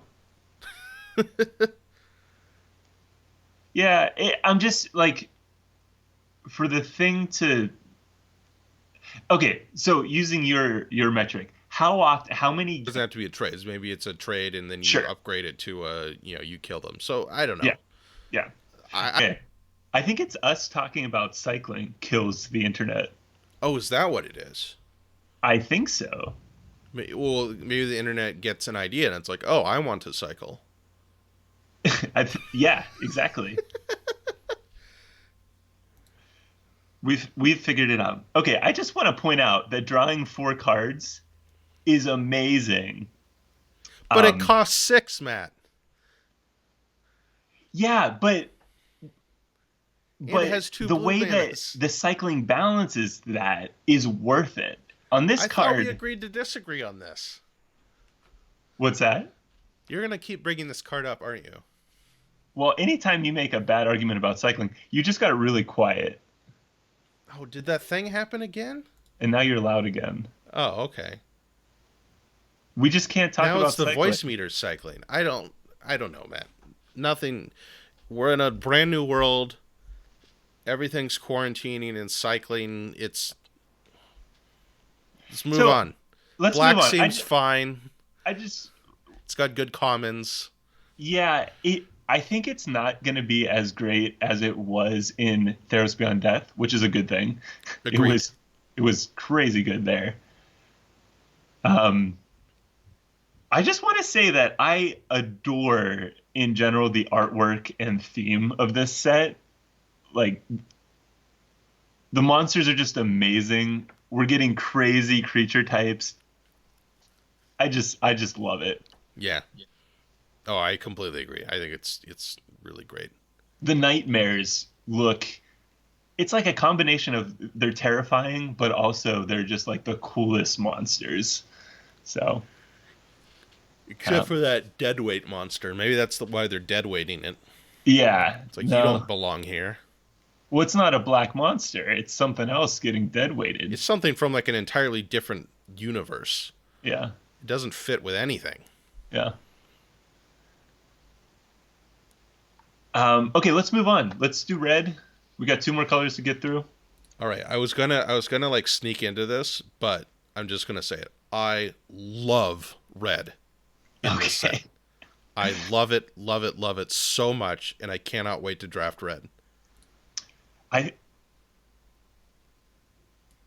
I think I Why? agree with you. I think I agree with you. It's so good, man. It's so good. But we have to let's point out at the What did beginning. Let's point what did out we the single best art in the entire set is in red. There is some phenomenal art. I bet we're thinking of different things. It's a rare card. We already talked about it Oh, on the Slack. oh, The oh, what's the cycle? The myths. The red myth oh. is some of the best art. I love that art so much. It's so So good. what you're talking about is so the theming of this world is that there are five wedge base like regions of the world, and each one has an apex monster. Um, and so what you're talking about is there's a cycle of mythos of the apex monsters, and Seb McKinnon, who is has become definitely my favorite Magic artist, painted these mythos cards as if they were cave paintings. They're so good. He They're incredible. Like it looks like it like a legit like ancient cultures painted this on the walls of this great monster doing its thing. It's unbelievable. And the red one, I don't remember the name of it. It's Mythos or something, but the red one is fantastic. I don't get excited about board game art that much. That is some art I would like get a poster of. And I don't know if I've ever said that about art in a game before. Yeah, no, totally. I So Seb McKinnon actually he's just finishing a Kickstarter right now. Oh, is he? So like probably like a couple days after this podcast drops. Um, and I think the last stretch goal are the Mythos arts. It's really expensive. It's like $50 for a playmat, which is just a little bit out of what I want to pay for that. Yeah, I don't play in person enough for that. But I seriously Is considered he it, doing posters? which is nuts. I forget what all is on Well, I'm there. gonna I'm gonna look this up because Yeah. that art's so good. Um, he's done a bunch of art outside of that cycle, and like the art that has stood out in the last three or four sets, most of it has been Seb McKinnon. He just has this incredible style. It almost Yeah. looks like, well, typically it looks like, I don't know, Renaissance paintings of these mythic things. Oh, really? Okay. I gotta Um, go look this up because I've never really paid attention to the artists in yeah. Magic. I mean, he's the only one that I could name, but Hmm. it's just like all the times I've been blown away and then checked the art, it's Seb McKinnon. Yeah. Um, anyway, check Red. out his stuff. All right. Know how we were super excited about blue flyers? Yeah. Along comes Cloud Piercer to ruin your day. Common card, 4 and a red, for a 5/4 creature with reach. And whenever it mutates, you can discard a card and then draw a card, and it mutates for 4. So yeah, 5/4 with reach in common in red. Not to mention what we're going to see in green. There's definitely some anti-flying going on here, Yeah. Yeah. which I mean makes sense. As much as we want flying to just stomp, that would be boring. You got to balance it out. But I mean, I'd throw one in most red decks just because of blue. Yeah. Oh. Okay, so there's a ton of removal in red. I want to talk about two of the cards. So the common card, Go for Blood, is just a straight up fight spell. Yeah, One in a red, your creature fights someone else's, and it has cycling one. That's a great card. beautiful. I That's a love it. that's a fantastic card. Okay, so I was super confused by the uncommon card. 3 red, target creature fights another target creature. I was like, why is it costed that much? It's because you can target any two creatures. You can Oh, So at it, instant speed for 5 mana, you can have your opponent's creatures fight each other. I don't know if that's worth it, but it's I don't know either, but it's gonna be because you want them to trade, but then you have to get a situation in which the two creatures actually trade, yeah, or else yeah. it's just a 5 cost kill Yeah, I their don't second best creature. it's probably too expensive to be great, but Yeah. at the same time, I'm just thinking of like a bunch of mutated creatures with death touch counters on them. I just I'm constructing situations where this is just a 2 for 1 of like big creatures, but I don't I know. don't think it's good. There's just other better like cards in red. You get in common, you get Fire Prophecy, which is a lightning bolt, 1 in red for 3 damage to target Yeah, creature. I guess it's not a lightning bolt; it has to target a creature, and then you yeah, get to put a card on the bottom of your library and draw a card. yeah. Great, it's wonderful. That's Oh, that's a precisely what you want to fantastic do. card. Fire Prophet Especially, and this is all great, especially since the red blue is it thing spells. is spells is doing Yeah, is it stuff and has some wonderful support. yeah, I am so excited for playing is it. This looks so much better than it did than the is it stuff that Guilds of Ravnica had. yeah. And wasn't guilds the last time that it like red blue spells was a main thing? Uh, no, didn't aren't we playing with that right now? It's Flash right now. I guess that's similar. Yeah, yeah, Flash. It's somewhat I similar. mean, it's always around spells, but the idea of like spells in the graveyard giving bonus and whatnot. Yeah. Um, In no, I uncommon, you agree. get Flame That's one Spell. of the decks I'm really excited about. Yeah, yeah. So in uncommon, you get Flame Spell, so 4 damage to target creature, but it has trample-ish. And it doesn't say trample, but it's basically has trample Yeah. for 3. Fantastic. Love it. Just kill everything. Yeah. Um, Check out Heightened Reflexes at in common. So normally, you'd look at this and go, meh. It's a 1 red mana cost card, instant. Target yeah, creature gets +1/+0 until end of turn. Put a first strike counter on it. Normally, the first strike would go until end of turn. This is a first strike counter. That yeah, creature retains first strike. yeah. It's such a All of a sudden, it's like, oh, I've seen that before. It's whatever. And now it's like, whoa, that's yeah. kind of interesting. It's just such a sweet design space that they have to do this sort of thing. Um, First strike permanently for 1 mana There's that so much first strike stuff in red, too. at instant speed. Yeah, yeah. I mean, There's what so if much. Look at Momentum Rumbler. I love Momentum Rumbler. In uncommon, it's just wonderful Yeah, theme. yeah, yeah, yeah, yeah. It's a Oh, three in it's a red. great. 3 in a red for a 3/3. Whenever it attacks, if it doesn't have a first strike, put a first strike counter on it. So as soon as it attacks, it gets first strike.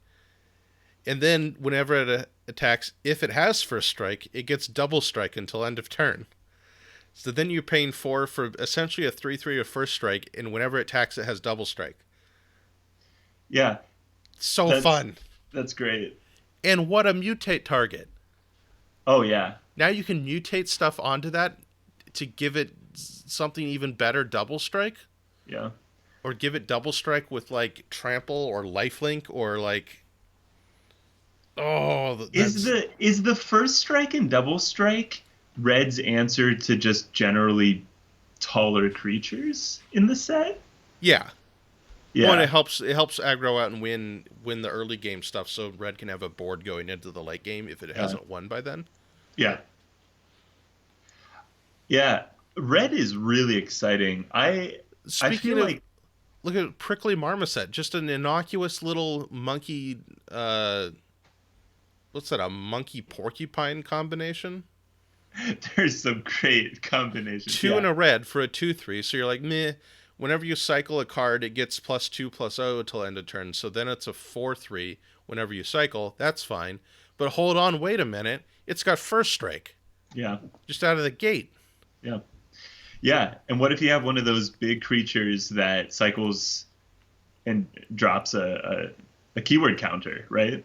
Yeah. The, Oh, and then red even gets like late game removal. Look at Rumbling Rock Slide. 3 in a red for a sorcery. It deals damage to target creature equal to the number of lands you control. yeah. So, Yeah. like, it's mediocre if you're Mark, dropping it on turn what were you 4. thinking when you said this set didn't have removal? Well, I think of fire spells as different than removal. Okay, I guess when I say removal, I almost Although always I mean guess all of these say creature, so super, yeah. super wide. Yeah, But like you drop this on turn 4, it's expensive, yeah, right? You play this on turn with 5 or 6 lands out, all of a sudden it's decent. You're in the late game, you can pretty much destroy anything. So, I mean, it's in common though. It's in common. yeah. Here's one recycling I think works. Shredded Sails. It's 1 Oh in a yeah, red. Choose one. Destroy target artifact, or or deal 4 damage to target creature with flying. Cycling 2. So yeah, bad card made at least decent by cycling. yeah. I mean, this is basically Red's version of Plummet, But cycling. which is always a sideboard card, but with cycling, it's probably main deckable. Yeah, I think this one depends probably. Well, it definitely depends on how good the blue-white flyer deck is. If that's a mainstay Yeah. of the format, then this is a main deck card. Yeah, and then I wrote down in my notes, they're just giving double strike away now. Look at Spell Eater Wolverine. Is that 2 in a red for a 3/2, and as long as you have 3 or more instant and or sorcery cards in your graveyard, it has double strike. And it's common. Red seems so good, and I love that because red's my favorite color. So I'm excited for red blue spells. I'm excited yes. for red black menace. Maybe that's going to be awful, but Can you imagine something with menace and double strike? yeah, Like, and I mean, if you get the black, if you get all the removal in black and red, and then you just put down 3 or 4 creatures, they can't block them because they have menace and death touch. I'm excited for that. What are the other ones? Red white is cycling aggro, which could be aggro. great. Yeah, which looks definitely viable. And then red green is trample. Yeah. So then you get stuff with double strike and trample, and then mutated bigger. Yeah. Like red. Oh, it just seems so good. Yeah. Which is really And interesting. most of the great because, stuff's in common. That's what makes it even better. Yeah, yeah. Like, we only pointed out one uncommon so far. Like, everything we've mentioned is in common. What's on the ground? Like, what? Okay, in your aggro deck, what are your, 2 drops creatures? Probably mostly in white. Well, yeah, Yeah. I guess that's the compensation, because I don't see a whole lot of 2 drops. Yeah, that's super interesting. But there are a good number in white, I think. Yeah, yeah. So Well, that's Dranith Stinger looks good there in the bottom right. That's a great 2-drop in common. yeah. Oh yeah. It's a bear that whenever you cycle, it deals a damage to an opponent. Yeah. Solid. It has cycling 1, so that when you draw it on turn 10, you can just pitch it. Yeah. Yeah. No, I think that's a good red card. is, based on my first impressions, red is far and away the best color here. Yeah, I think there's an interesting tension with a mechanic like Mutate that wants you to go tall of, will aggro be viable? It I think it feels Yeah, more because you just go viable. wide. Oh, right. Yeah, you either go wide or you go aggro. Well, aggro typically does go wide. Right. Yeah. Right. Yeah. No, I Yeah, think the it's Izzet deck is going to be my so fun. yeah, the red decks look really fun. I am concerned about the number of low-cost creatures in red, Yeah, but now that I'm looking at the whole thing at once, there aren't as many, so that's certainly the compensation for having that has to be a deliberate choice. yeah, but like the spells are fantastic. So, I mean, Yeah, you maybe just is it destroy everything until you get to the to 3 mana, I guess. yeah. I mean, so is it might be the marquee red deck. Everything points to Izzet, yeah, Yeah. for sure. Got to get your Porcu Parrot out on turn 4. Your bird beast. Wait, the Porcuparrot? Oh, the thing that just I just oh love the art. oh okay. Although, It's all right. yeah, tap this creature deals X to any target where X is the number of times this creature has mutated. Yeah, that's like the weakest of those effects, I think. I think so. Because how many times are you going to mutate a card? Like twice at most. Twice. But that's a I'd get huge scared cost. stacking like 3 or 4 cards on one thing. So the question is there a deck where you can stack mutate triggers that are so valuable that you just do that? Maybe there Yeah, I aren't think there. some of the other ones seem like you want to repeat them. Yeah. What was the black one? Did you give like a -2/-2 out? Yep. Yeah, like that. I mean, if That you could could be more stack valuable. I that think on the red's just the Porky weakest Parrot, then one. you're doing 3 damage, and the next time you're doing 4 damage. Oh right, yeah, yeah. That one could be good. I think it's just really hard to see where the value is going to be on mutate. I'm really excited to figure it out. Yeah, it'll be fun. All right, shall we go to green? Indeed. Let's go to green.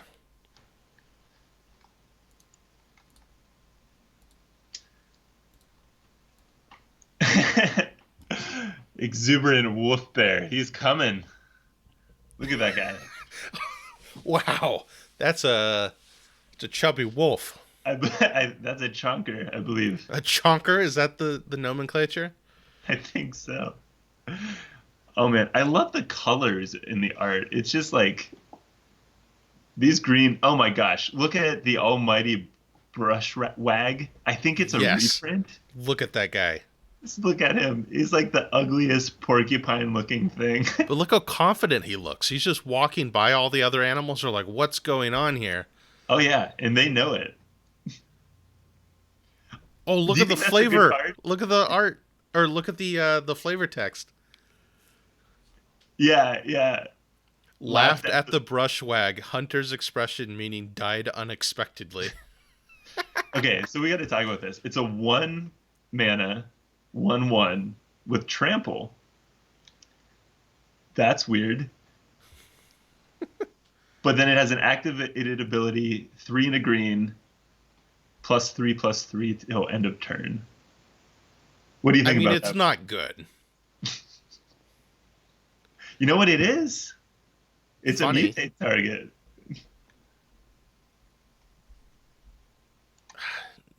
But maybe. I just I like mean, the theme of it. Presumably those like oh, spines like shoot out of its side and it becomes this like giant ball of thorns. Oh man. All I right. mean, it's definitely not great, but I think it might be okay. I think it might be good in a mutate deck. That's just such an expensive boost. You're never gonna do it twice, probably. Yeah, but it has trample. So like say you mutate it and it's like a 4/4. Yeah, that's not bad, but it has to survive. Like, I don't know. Yeah. Yeah. All right, what did I like? I liked Auspicious Starix. It is a 4 and a green for a 6/6, and whenever it mutates, exile cards from the top of your library until you exile X permanent cards, where X is the number of times this creature has mutated. Put those permanents onto the battlefield. Yeah. Here's the thing, though. It mutates for 5 and a green, so it's actually more expensive to mutate, which Yeah. makes sense because that ability is very good. Yeah. You just I get a mean, free permanent. a 5 mana 6/6 is awesome. I think you're probably gonna wait the turn to cast it for its mutate. Or you just cast it on turn 5 and then you mutate something else onto it and then it gets its thing. Yeah, I mean, this is an effect that doesn't get worse as you do it more. Yeah, I mean, that's got to be one of the top uncommons in the whole set. I mean, if you can do it twice, you've put 3 permanents into play for free? For free. It's insane. Yeah. And you're in green, so they could be huge. Yeah, yeah. I'm gonna hesitantly nominate that for top uncommon. Oh, but what if you hit your Ivy Elemental? Your what? Your Ivy Elemental. I don't know what card that is. Um, Uncommon X green comes in with X/1/1 counters. Oh. Well, that's not that good. Why do you have that in your deck? That's pretty good. Eh, it's fine.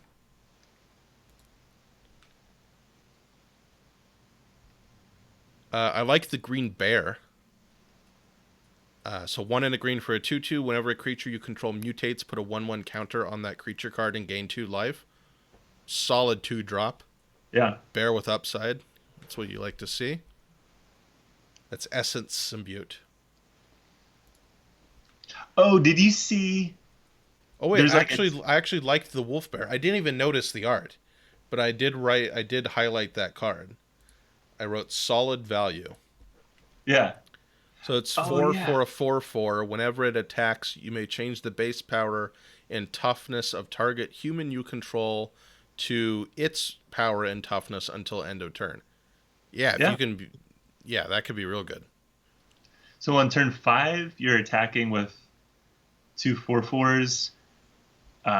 Maybe you have a counter spell or pump spell. Yeah, Yeah, that could be good. that's good. What do you think about Monstrous Step?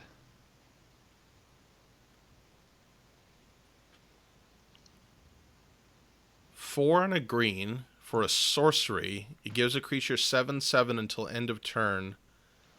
Up to one other target creature blocks it this turn if able. With cycling 2. I don't like it. Feels common, maybe.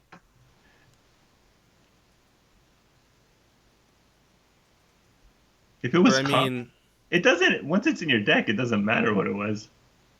it's literally just 5 mana to kill their weakest creature.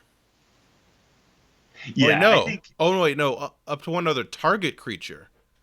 Oh, you get to choose the creature. Oh. Yeah.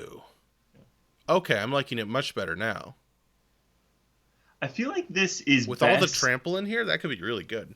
It's best with trample, I think, and there's definitely trample tribal. There's trample all over the place in green. Yeah, all over the place. I think if you have tramplers, I would definitely play this card. Yeah, I think you're probably gonna pick a lot of other uncommons first in green because they're just some better creatures in uncommon in green, like Glowstone Recluse. 2 and a green for a 2/3 creature with reach, but whenever it mutates, put 2/1/1 counters on it, and it mutates for 3 and a green. What do you think of Titanith Rex? 7 green trample 11/11. And when you cycle it, 1 in a green, put a trample on something. I mean, sure. It's ridiculous. If you think you can last until you have 9 mana, then you go for it. This is one that I don't think you always play, but I think you will play in some decks where... Well, the Simic has some really nice ramp support. So if you're going hard Simic ramp, maybe. You're not ramping to this card, though. Like, that's still like... I mean, you are, but what? You're going to get it out on turn 8 if you ramp really well? Well, I mean, the better beefy one is Greater Sandworm. So it's 5 green for a 7/7. Can't be blocked by creatures with power 2 or less, which is not as good in this set as it typically is, but it cycles for 2. Yeah. No, but the cycling for 1 in a green, put a trample counter on something, that's interesting. Where I think that this is such a dumb card to be. It's counter. It's like anti-synergistic, because if you're cycling it, it's probably early game, and you want to put trample counters on big creatures. Yeah. Well, yeah, you have to have other big creatures in your deck. So it's like you want to cycle it if you get it with like 5 mana. You play this in the... You play this in your deck that has the black or white reanimator spells. Or green has a lot of ways to...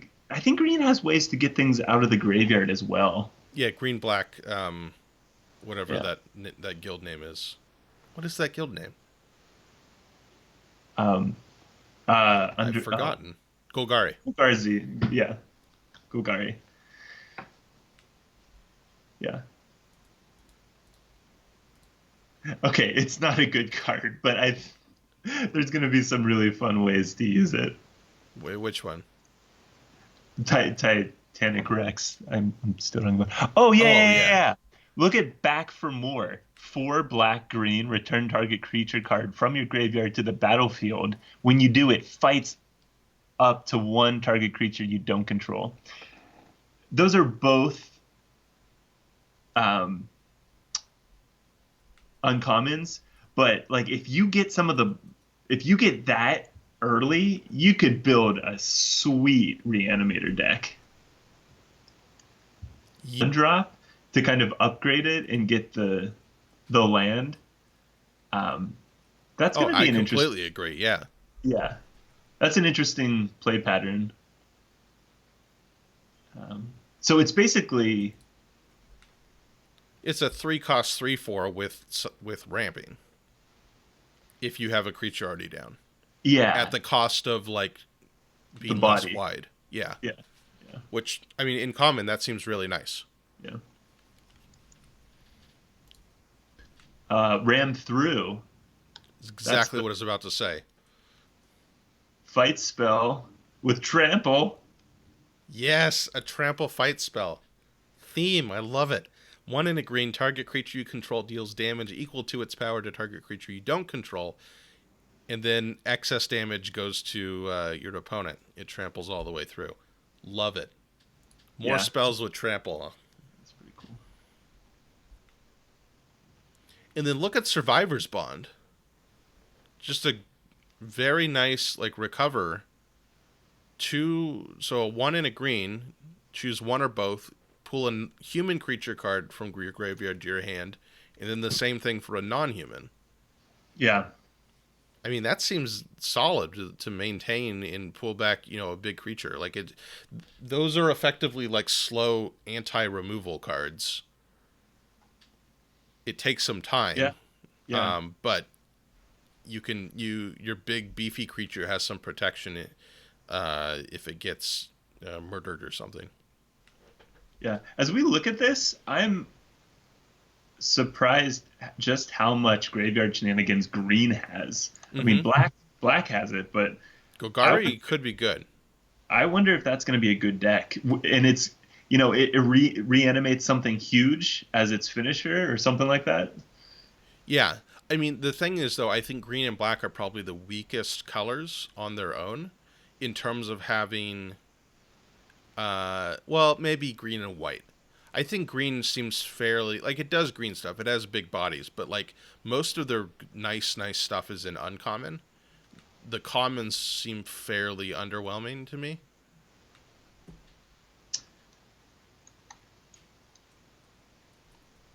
Like, that Great Thorn, I think, is by far the best common.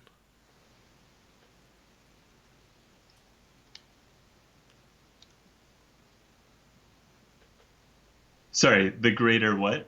Was it Migratory Great Thorn? Ugh. Why can I not find it? Oh, right.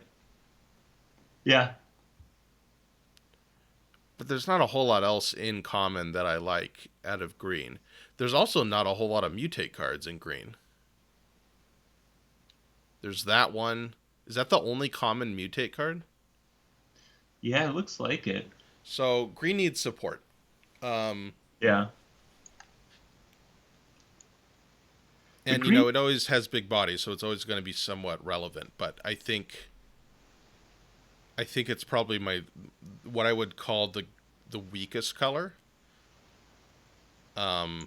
But, I think if combined with red, then all of a sudden you can get stuff with like trample and first strike, and then all of a sudden it's super relevant. yeah, I think you're right on.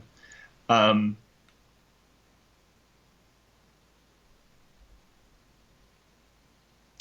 yeah, there definitely aren't monocolored decks in this set. No. Um, I'm super curious. Well, let's talk about the colorless cards. I looked There through aren't. them and I didn't care that much about Yeah, any of they're them. What do you very want to point few. out? So I mean, we got to talk about the mana rock cycle. We have the wedge, um, mana rocks 3 cost artifact, and it taps for one of 3 colors, and they have cycling too. So I think this set has the fixing to play 3 colors. But those are uncommon. Right. There's also the common tap land cycle, the Those are complete. common though. Okay, so Yeah. maybe there's enough. I forgot to check what the rarity of those were. Yeah. Green does have the one common that taps for any color. Mm-hmm. Yeah, with the double lands, like maybe you can pick up enough if you really want to go 3 colors. I just don't see. There doesn't seem to be much advantage to going 3 colors over 2 because there's such strong, nice, good supported 2 color pairings. Well, what I wonder is if the green decks are going to be that kind of multicolored good stuff. I don't know. I don't think you get much. I don't know what you get. Well, I mean, the point of those decks are that, you can play any rares that come your way. Oh, sure. Yeah, I mean, and you'll clearly. I'm thinking purely in draft. There's clearly support for it in sealed, where you're No. more Oh, likely to go 3 colors. oh, that's totally viable in draft in some formats. I mean, there was in Theros there was a 5 color good stuff deck, um, where basically you need ways to fix, and there's just a lot of fixing in green, Hmm. plus the mana rocks. Um, and then what happens is every rare that doesn't fit into other people's colors, packs 2 and 3, you just get. Maybe I don't know. I don't see it working, but I could be wrong. Yeah. It's not something I've done a lot, but I'm curious because I mean, this set's gonna have the best fixing of any set I've played, or at least since M20, or since we've been on Ravnica. Hmm. Yeah, I don't know. I just think the 2-color combo stuff is exciting enough that there's not a whole the inconsistency and the additional kind of randomness required to make 3+ colors work doesn't seem like you get that much value relative to if you just built the 2-color deck. Right. I'm mostly thinking of it in terms of green. Is that kind of where green goes? Green seems weaker on itself, but it has all the tools, and then it has the big finishers. I don't know. Yeah, Maybe maybe. that maybe Maybe. that's a thing. Okay. I want to use the restroom, take a break, but then we come back and talk about the 15 multicolor. Yeah, I mean, you know more about them than I do. I kind of highlighted a couple, but go ahead. Um, yeah, I don't know that much about them. I'll have to read them all as we go. Yeah. All right, BRB. All right, we got a break going on. How's it going, person in the chat?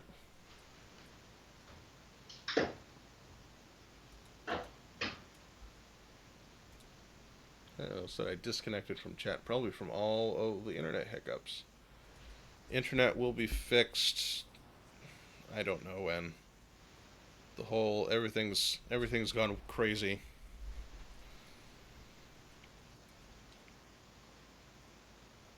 The whole world is a mess. But we got magic.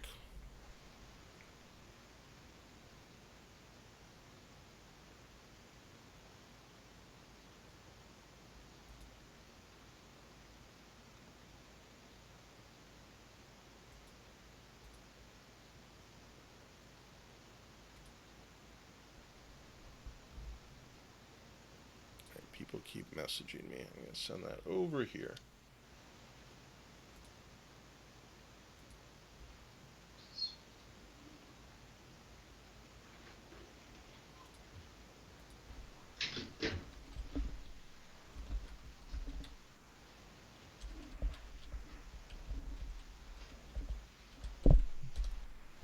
People want me to play games. What is this?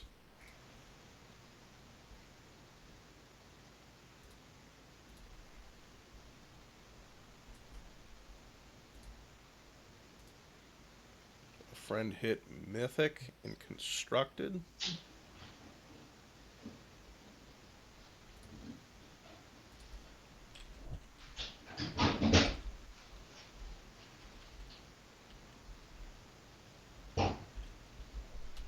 What did he play? I've been not doing well in Constructed. I've just been grinding out mono red mostly for stuff.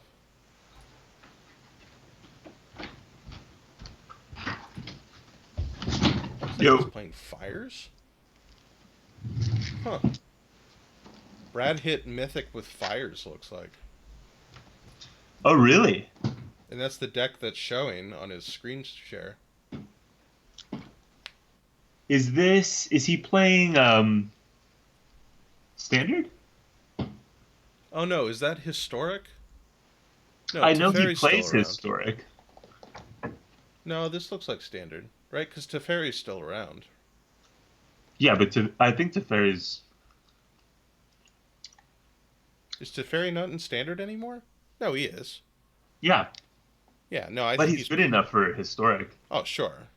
But every other card I'm seeing on there is, I think, is Oh, standard. yeah. Wait, is this... He's playing blue, red, white Fires with Teferi. What's he got? It's just control, looks like. What are those lands on the left? No idea. Don't remember. It's very blurry. All right. I'm All right, eating let's an wrap orange. this up. Transition us, Matt. I gotta finish my orange. Starting to get a headache. I need to eat. I did eat at 4 in the morning. Amber just asked me. I made a frozen pizza. Wait, what did Amber ask you? Last night she asked me how's Marc sleeping these days. Oh, my sleeping's been bad. Well, not it's. I maintained a consistency, which is like 4 till 11 ish. I'm trying to pull it back, but it's hard. I had a good run. I had a very good run of like normal human sleeping hours. I don't know what did it. You are a normal human, Mark.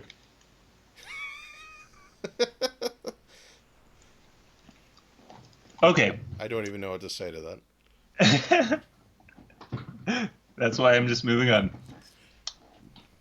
All right. Let's wrap these looks at cards up with a look at the multicolored cards. So, as I mentioned earlier, Ikoria is based on the wedges, and they're centered around the enemy color.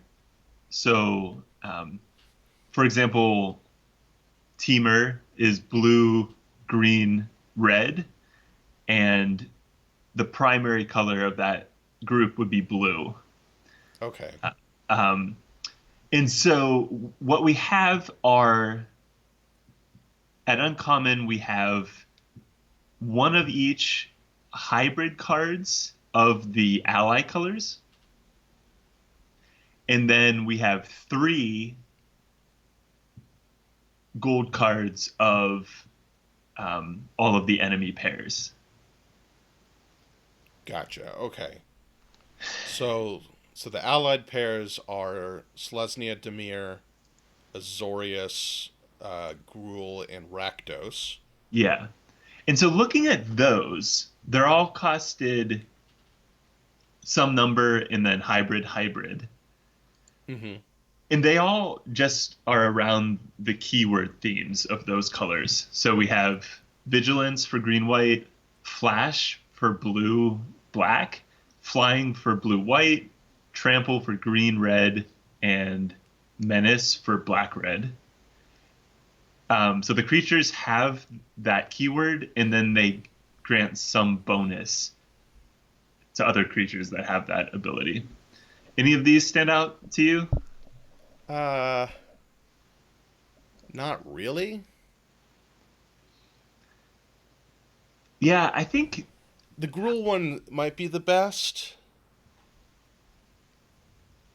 I mean, the Rakdos one could be good but you need tons of menace to activate it, really. So it's one hybrid for a 2/2 with menace, and then it makes menace Super for Menace. you require 3 creatures to block instead of 2.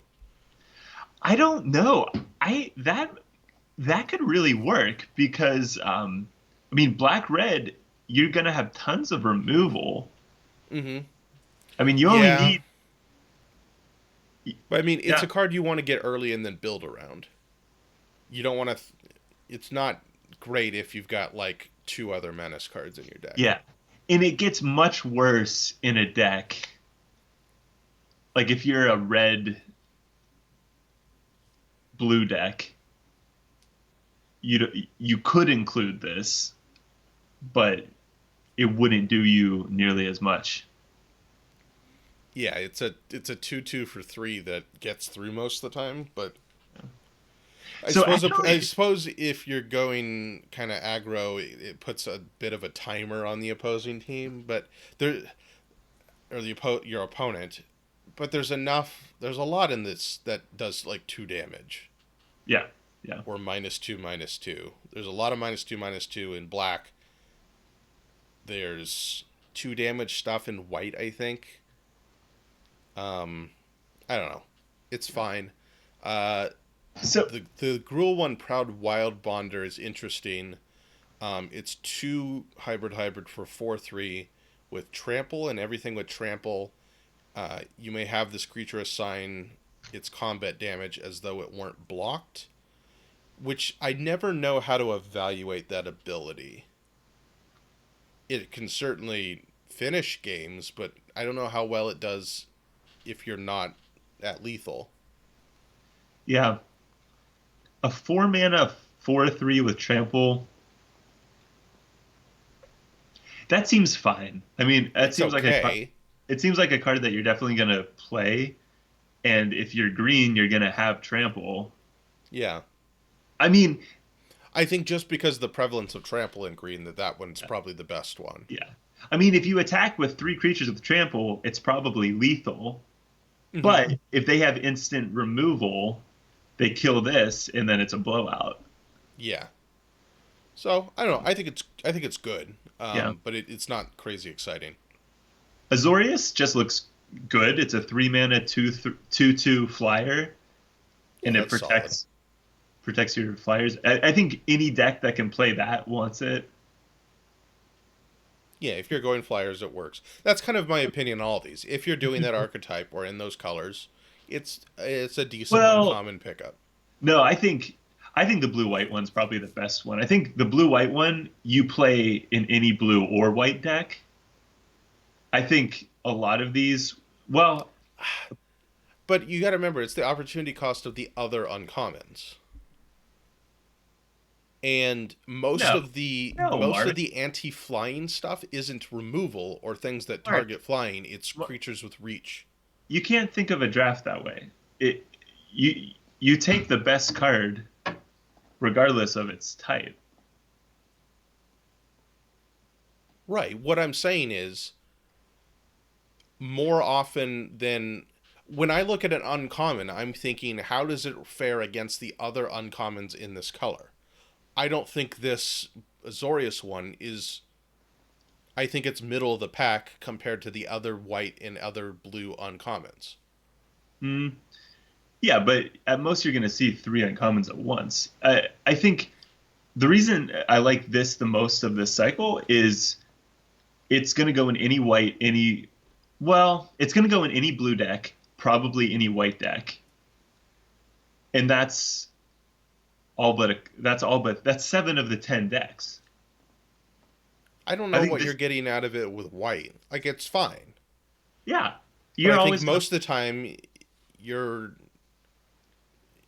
you're almost always going to play a 3 mana 2/2 flyer, and Eh, and this is better than that.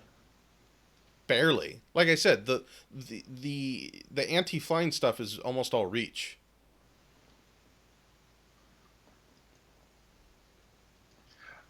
Yeah, I mean, I think flying's going to be good as always. No, I don't know. So I don't know. I just see like, I just think you're probably gonna, assuming you get the right colors, you're probably gonna see better pick twos and pick threes in those colors. If it swings around to right. 4 and 5, it's a Yeah. good pick. Sure, I don't disagree with that. Okay, I I mean, that's my definition of like a mediocre uncommon. Like, it's fine if you get it later in the pack. Yeah, but eh, well, how would you order these? Without any other, like, as a card, as an individual card, not assuming you're going hard into the archetype. As pick one, pack one.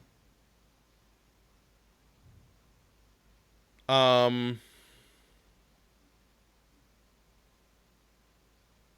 I think the Demir is. I mean, the Demir and the Selesnya are the worst. Yeah, agreed. I mean, that's pretty obvious. Um, I think the Gruul one's the best, and the other two I'd tie probably.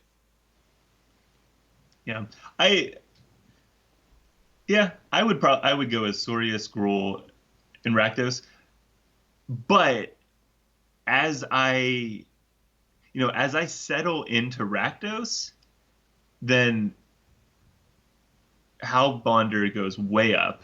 Oh As I yeah, settle, no. as I If you settle, commit to Menace, that's the best one. yeah. If you If commit to I the if I archetype, settle into green red, I don't think it changes the valuation of the red green card that much.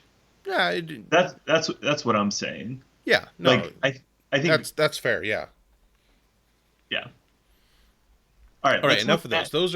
at Those aren't even exciting uncommons, anyways. The other ones are much more interesting. let's look at Let's look at Boneyard Lurker. That's a card. Yeah, let's look at them by pair. So the black green ones.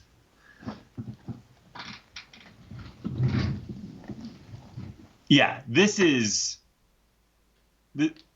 Oh, did I lose you? I'm here. Oh, okay. Yeah, this is great.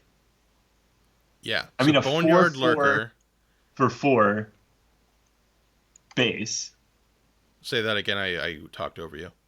I mean, worst case, it's a 4 mana 4/4, and for the same cost, you can mutate it and return a card from the graveyard to your hand. Yeah, that's just great value. Just And that, solid, straight up value. yeah. I am so excited for Back for More. Maybe it's overcosted, but Well, I mean, if you're alive till then, it probably seals the deal if you're running a green black deck. yeah, So it's one of those you throw one in. If you see it, if you manage to snag one, you want one, yeah. and then Uh, it probably wins a game or two. Reanimates a creature, and then it fights another creature. That's gonna be fun. I am excited about this deck. Yeah, I think if you get both of those cards, or you get like, I don't know, if you get some of the good uncommons here, that sends the Golgari deck up Yeah. quite a bit. And then the third one is the Skull Prophet, Yeah. black green, and it taps for black or green. And then you could tap it to put the top 2 cards of your library into your graveyard, and it's a 3/1. It's solid. It's fine. Yeah, it's fun. If you have any desire to ramp, you'll probably play it. Yeah, I mean, again, they're better uncommons, but if it falls to you, you'll play it. Yeah. All right, what do you want to do next? Is it? Is it? I just want to spend Yes, the whole it time is. talking about is it decks. All right, you lead the way on this one. All right, so we've got Channeled Force, which is the instant. So 2 blue red. As an additional cost to cast the spell, discard X cards. Target player draws X cards. Channeled Force deals X damage to up to 1 target creature or planeswalker. I mean, seems good. Seems good to me. Maybe I don't know. At 4 cost, your hand's probably not that big, so you want draw cards, which you're going to get in blue. Yeah. So you Yeah, want a hand. You also, I feel like you're just not gonna want to hold that many things up for this. right? Like you're not gonna start saving cards 3 turns ahead. So maybe you pitch 2 lands and a mediocre card to this, and then you do 3 damage to something. Yeah, I I don't don't think it's wonderful, but I'd include it. know. Again, remember red isn't as fast, so maybe the Is It deck is almost certainly a mid range deck. Yeah, And so if you're getting card draw, you're doing counter spells and stuff, this one starts looking better. And you carve up around 3/4, then it starts looking better. now Lord Drakus, I think, is gonna be um, Oh, it's good. the powerhouse of this deck. Yeah, it's good. It's 1 blue red for a 2/3 creature. Lizard Beast. Lizard Beast. It's got some pecs It's got some antlers. and a neck and A gills. snake neck. I don't even That's know what's going on with that card. It's it's the definitely weirder a the more I snake look neck. at it. You mutate it for 2 hybrids. Whenever it mutates, return target instant or sorcery card from your graveyard to your hand. Wonderful. So you can send all those fire spells back to hand. Yeah, that's Lovely. good. Fantastic. What's the third one? I'm not seeing it. I'm only looking at your screen, Matt, so you gotta... Oh, sorry. What is the third one? Oh, the Sprite Sprite Dragon. Dragon? It feels a bit fragile, but if you Yeah. can keep it around, it works. It's a blue-red cost for a 1/1 flyer with haste, and whenever you cast a non-creature spell, put a 1/1 counter on it. I mean, this deck wants that. It wants that. I suppose it's a target for lots of removal. I don't think it survives much, but I suppose it gets rid of a removal spell. Audio just went out. Oh, sorry. Am I back? No. Well, how'd you answer my question then? Okay, you're back. What do you say? I said, am I back? You said no. I'm like, well, then how did you answer? No, your audio gets super low. I can still Oh, hear you. It's just okay. like you sound like you're. Yeah. Okay, yeah, I don't know what that is. I'm just really good at reading lips, Mark. Um, Um, I said so it probably gets rid of, it probably falls to dead weight or something, but I guess then yeah, they have one less dead weight in hand, so it's just, I mean, it's a must answer for this deck. This is the kind of yeah, card, it makes me really excited for this deck, and it's not going to be good outside of this deck, which means you should be able to pick them up. correct, yeah. Honestly, it's even better like mid game when you can drop it and then hold up a counter spell, and then if they try Oh, to remove yeah. it, you counter spell it, and then all of a sudden it's a 2/2. Yeah. Good stuff there. Good I stuff. just want to play this Izzet deck. Is that the theme of this podcast now? I think so. I mean, I was excited for it before, but it's definitely in my top two right now. Yep. Let's talk about Orzhov, white black. All right, I'll take this one. Dire Tactics, white black, exile target creature. If you don't control a human, you lose life equal to the creature's toughness. I mean, you want this. This is a 2 Yeah. mana If removal. you're in this color, you take this card. Most of the time, no downside.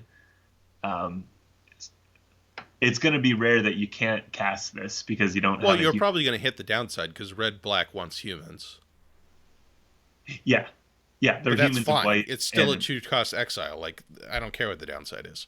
oh, definitely, definitely. I'm just thinking like I guess late game it could 1% kill of you, but games you draw this and you're like, oh, I could have killed the thing, but it would, I'm at yeah. lethal. Um, Excellent. Okay, General Enforcer. Legendary humans you have indestructible. I mean, that's not really going to come up. Yeah, I don't remember there being many legendaries around. And 2 white black exile card from graveyard.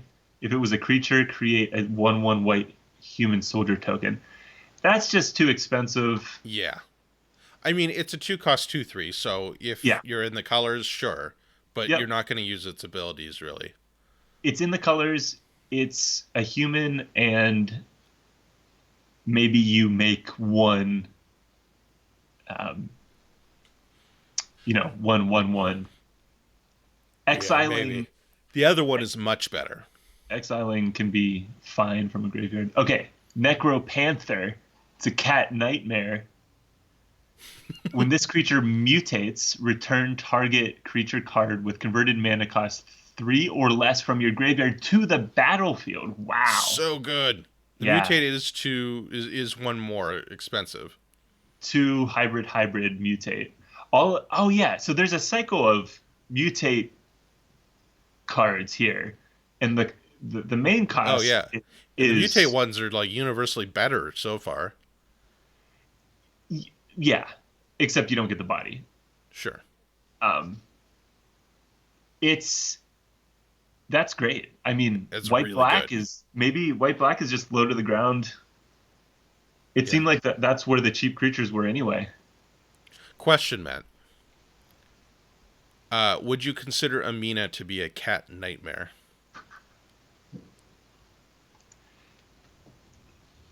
No, Amina's like a cat. I mean, No, you haven't no been other around the subjects. last couple weeks for obvious reasons. This cat is driving us insane. Amber's been Mm. taking her out more, and now all she wants to do is go outside. And so she wanders around the house crying at the top of her lungs at all times of day and night. I think if she was a magic card, she might be a cat nightmare. She's mutated since I've hung out with Yeah. her. psychologically at least. Sorry. You know, I mean, when it comes down to it, all cats are nightmares. So, In one way or another. in one way or another, that looks great. I'm into that. What are the so these are enemy colors? Yeah. Okay. Sorry. Um, anything more about white black? No, I mean the Necro Panther's really good. I mean that's what there is to say about that. Yeah. Um, seems like so far we've had like two great ones and one fine card. Mm-hmm. Um, all I'm right. curious what you think of Primal Empathy. Primal empathy. Okay, so green blue. One green blue at the beginning of your upkeep, draw a card. If you control a creature with the greatest power among creatures on the battlefield, draw a card.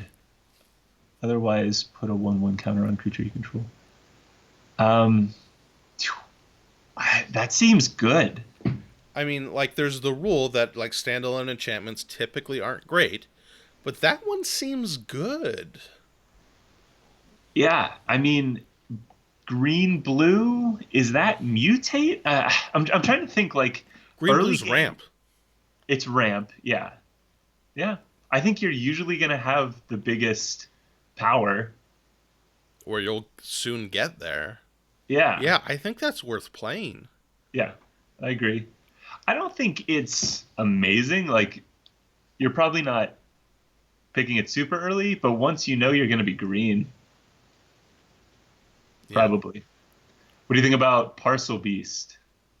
Um, I think it's good. So it's 2 green blue for a 2/4, which is weak. It has an activated ability 1 and tap. Look at the top card of your library. If it's a land card, you may put it onto the battlefield. If you don't put it onto the battlefield, put it into your hand. But its mutate cost is only green blue. So what you want to do is just mutate it onto something, Yeah. a 1-drop, hopefully, and then Well, you get this you need sweet another. ability. You need the other mana. Maybe you mutate it onto your 2-drop on turn 3, Something like that. I and don't then know if you. it's great, but it's flexible, I guess. Yeah, it's a lot of work to draw cards, Yeah, I don't know how good it is, but it's something. but drawing cards is great. So I don't But know. the other the other Simic card is much better. Oh, this is insane. Yeah. Trumpeting Gnar, a So 1 green blue for a 3/3. It mutates for 3 hybrid. Whenever it mutates, create a 3/3 green beast creature token. that's amazing. That's That's fantastic. that's just like completely ignore the downside of mutate. Yeah. Yeah, because it just makes another one. Yeah. I mean 3/3 bodies are always relevant. Is that the flavor of this? It's trumpeting as like a mating call? Maybe. There is like in the art, there's like the one center stage, and there's one off in the background, looking over like, whoa, what's up? I don't So know. They're that's calling that's each other how. together. For what purposes, I can't say because I Well, don't it speak makes more Beast. beast tokens. Yeah. I think that's what the trumpeting is. I mean, it could just be trumpeting, as the Rohirrim did, bringing everyone No, to I think war. they're mutating in getting it on with their mutationings, and maybe the mutation is like a rapid pregnancy. Are you excited to beat people down while getting it on, Mark? I mean, with the trumpeting Gnar, I am. All right. Moving on to Boros. Red white. Actually, let's start with a Zenith Flare. 2 red white. It does X damage to any target, and you gain X life, where X is the number. Must be. All right. So it's the cycling payoff. I don't know if there's enough cycling for it to work. I don't know. I mean, What does X need to be for this to be good? A lot. It costs 4. A lot. Yeah. Like 6? I don't think this is good. Yeah, now that I say it's the number 6, I don't think it's good. Yeah. I mean, it is any target, and it's one of the rare any target fire spells in red in this set. Almost all of them said creep. You want to draw it late. No, it's not good. Okay. Yeah. Yeah. Savai Thundermane, Elemental Cat, red, white, 3/2. When you cycle a card, you may pay 2. If you do, it does 2 damage to target creature and you gain 2 life. Now this I'm into. Maybe? Yeah, so basically you're getting a 3 or 4 costed shock. All your cycle cards become draw a card and shock for 3 to 4. That's not bad. Okay, we got to go back. Actually, with a 3/2 body for 2? Yeah, no, I like that. All right, we got to look at this. How many cycling cards do we have here? It's a decent number, yeah. Actually,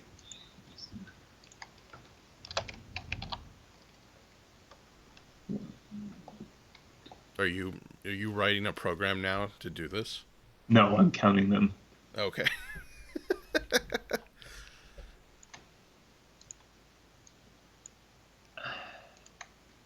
So, like, incredibly quick count. I get 8 in white.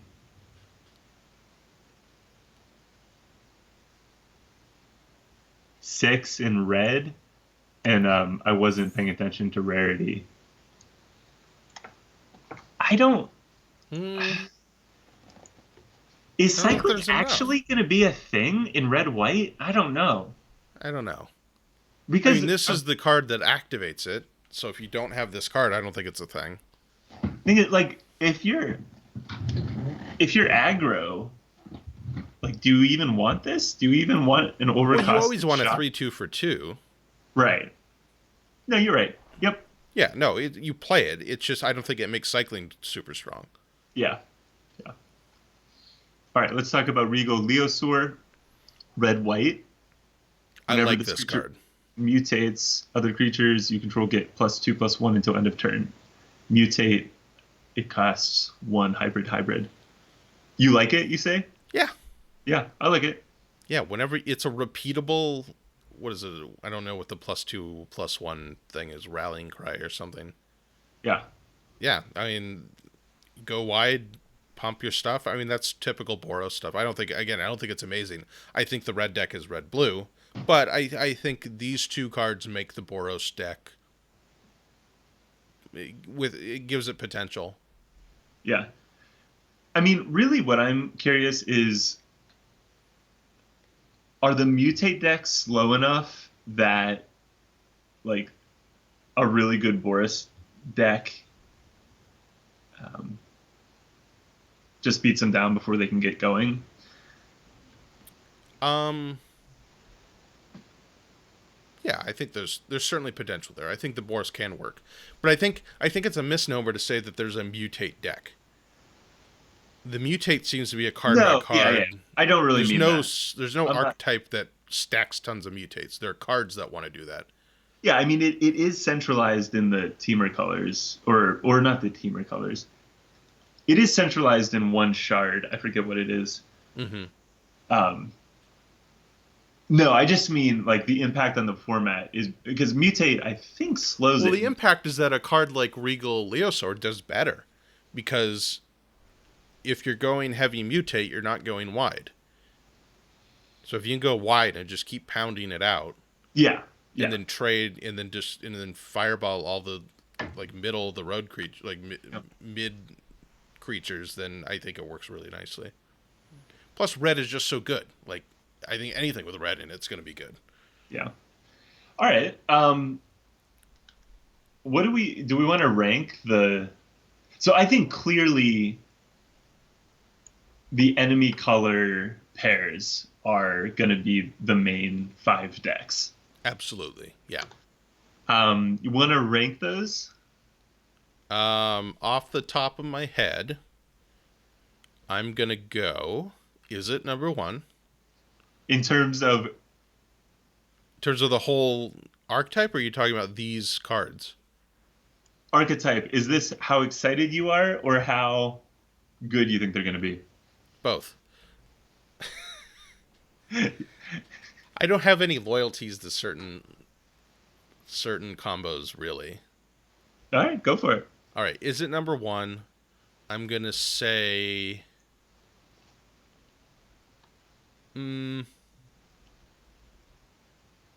Golgari 2, Boro, Simic, Orzhov. That's very quickly guessing. Yeah, I think it gets really flat in the last 3. Yeah. I can really see Simic. Sorry, I can really see Is It being good. That spells deck. I could see me being very wrong about Orzhov. I could see potentially Orzhov end up being great. Yeah. I don't know. Yeah, the Reanimator in, I mean, it's primarily in black green, but black white has the reanimate small things. Mm-hmm. Yeah, I think Warzov's going to be fun, but I think it could fizzle. I think I pretty much agree with you. I think the first 2 are top tier, and then the other 3 could go however. There is far more agreement on this podcast than I anticipated. Yeah, it's because I didn't prepare enough. Last time you were wrong. This time we'll both be wrong. Wait, I was wrong last time? I don't know. I think we ended up being right about quite a bit. Yeah, no, I think we did.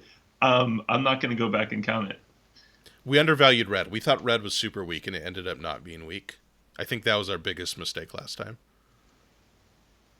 Yeah. I mean, red was middle of the road in Theros, right? Red was pretty good. We were super excited about the Dimir colors, and those ended up being not overpowered. It was still solid, but... I completely disagree. You're still wrong about the format. What? Black was insane in Theros. Black was good, but it wasn't as insane as we were hyping it to be. I think it was. I don't know what you were playing against, Matt, but I lost a lot to red. Yeah. Green. Red-green ended up being better, a whole lot better than I thought it would be. That's interesting. I had no luck with red-green in the format. Like, every time I had a red-green deck that I thought was going to be great, I was getting 1 win, stuff like that. Huh. I'll have to go back and look at my stats. We'll see. I have a great spreadsheet of my... Well, let's stick on the current. No, at this point, I assume you're cutting this off. Yeah. All right, so I think that's it for commons and uncommons, big picture archetypes. Honestly, I feel like I have less of a handle on how things are going to play out than I did for Theros, which is really exciting. I would agree with that, yeah. I think the mechanics of this set are just super interesting, are going to lead to great in-game decisions and a complexity that I just can't really grok going into it. Yeah, I think it'll be... Do you think this is more complex than Eldraine? Yeah, definitely. So we would say most complex since War? Yeah. War of the Spark was very complex. Yeah. I mean, War of the Spark was just insane with all the planeswalkers. Yeah. But, yeah, I think I agree. I agree with you. It's the theme. It's the theme of this podcast. Ikoria, monsters bringing people together. All right. Well, you want to talk about anything else before we kind of wrap it up? No, I do. I really didn't look through the rares and mythics that much. I saw the one weird cycle that's not really relevant because it's insane mana costs. Yeah. Um, I'm going to bring up the rares and mythics. I want to highlight at least one. Honestly, one of the best rares is just in white. The Luminous Blood Moth Yeah. or Brood Moth. It's really good. Yeah. Whenever a creature you control without flying dies, return it to the battlefield under its owner's control with a flying counter on it. Oh, wait, That's that's a mythic. I thought that was a rare. Okay, yeah. that makes sense because that's insanely good. That feels like a mythic. Yeah, That feels like there might be a place in constructed for that. yeah. And then I look through and I generally notice all like the 3-color rares and mythics seem good. Like Yeah. they seem like that you would they're enticing enough for you to go 3-color, which is what you want. Yeah. I just we just have to talk about this mythos cycle. First of all, we already talked about Seb McKinnon's art is unbelievable. Second of all, I think the design of this is just an incredible achievement. It's just so cool. So they're monocolored cards that have 2 pips in the cost. So for example, um, pause. I gotta find the one that I like the most. What? I have the wrong color.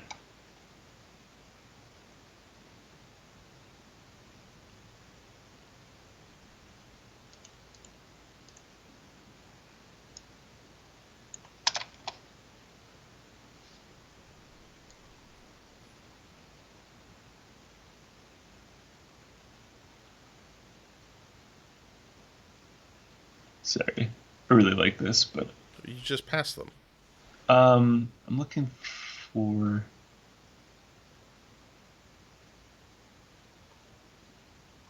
I'm not going to go through all of them, so I just want to highlight the What are you one that. looking for? The myth you just passing the mythos is. Oh, they're all side by side. Or 4 of them are side by side. Yeah, I don't know why the other one's not, but That's weird. Yeah, okay. I found the one I want. So yeah, these Mythos cards just have an incredible design where they have 2 pips of a color in the cost. So for example, Mythos of a Luna, 2 blue blue. And this is a copy spell. You create a token that's a copy of a target permanent, which is awesome. That's a cool thing. But they come with if red green, and so those are the 2 enemies of blue. If red green was spent to cast the spell, instead create a token of a permanent, and then when it enters the battlefield, it fights target permanent. So I just think the design of this, of the card by itself, is doing something very much of that color. But if you use the enemy colors to cast it, it does something that is very much not of the first color and very much of the combination of the other colors. So it's really neat. Yeah. it's just, and all 5 of them managed to do that, which is, I'm just so Wait, impressed. I'm gonna have to. I'm gonna have to. I'm gonna have to. I think the art one I was talking about, I said was red, but it's actually white. Mythos of Snapdax. So That's the one I love. yeah, the tiger. I mean, they all look amazing. The tiger one is so good, though. Yeah, I think Snapdax is my favorite. The red one The red one might be second best, though. It's very good. is an awesome like flyer shooting blue flame down into the village.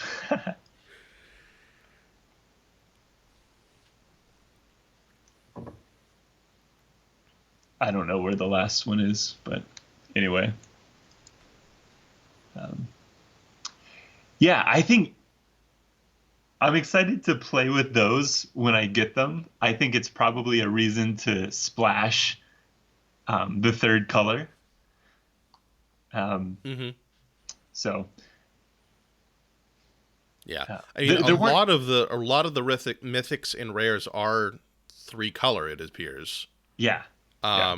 So I like that it's a difficult decision of, do I want to go for this card and get less consistency, or do I stick with 2 colors? That's an interesting decision to be made. So I'm glad they did that. Yeah. Yeah. There weren't any others that I was super excited to talk about. The rare cards I was most excited for when they got spoiled was the tri-colored land cycle, which I'll have cycling. So that's exciting. This is. It feels Fine. it feels so boring, but like it's gonna have, I assume, an impact on all the other formats, and Oh yeah, that's where it's gonna have the impact. I don't think it's nearly as interesting yeah. than limited. I mean, it's great for limited. This is a fantastic way to fix. Yeah, but it's always like, man, I wish I had a different rare here instead of a land. Yeah, yeah. But I think you're gonna play this, or you're gonna play any of these in almost any deck. Only the most aggressive decks aren't gonna play these. Yeah, but you're not gonna like it. I'm gonna like it. I love that. Give me my rare lands. Sure.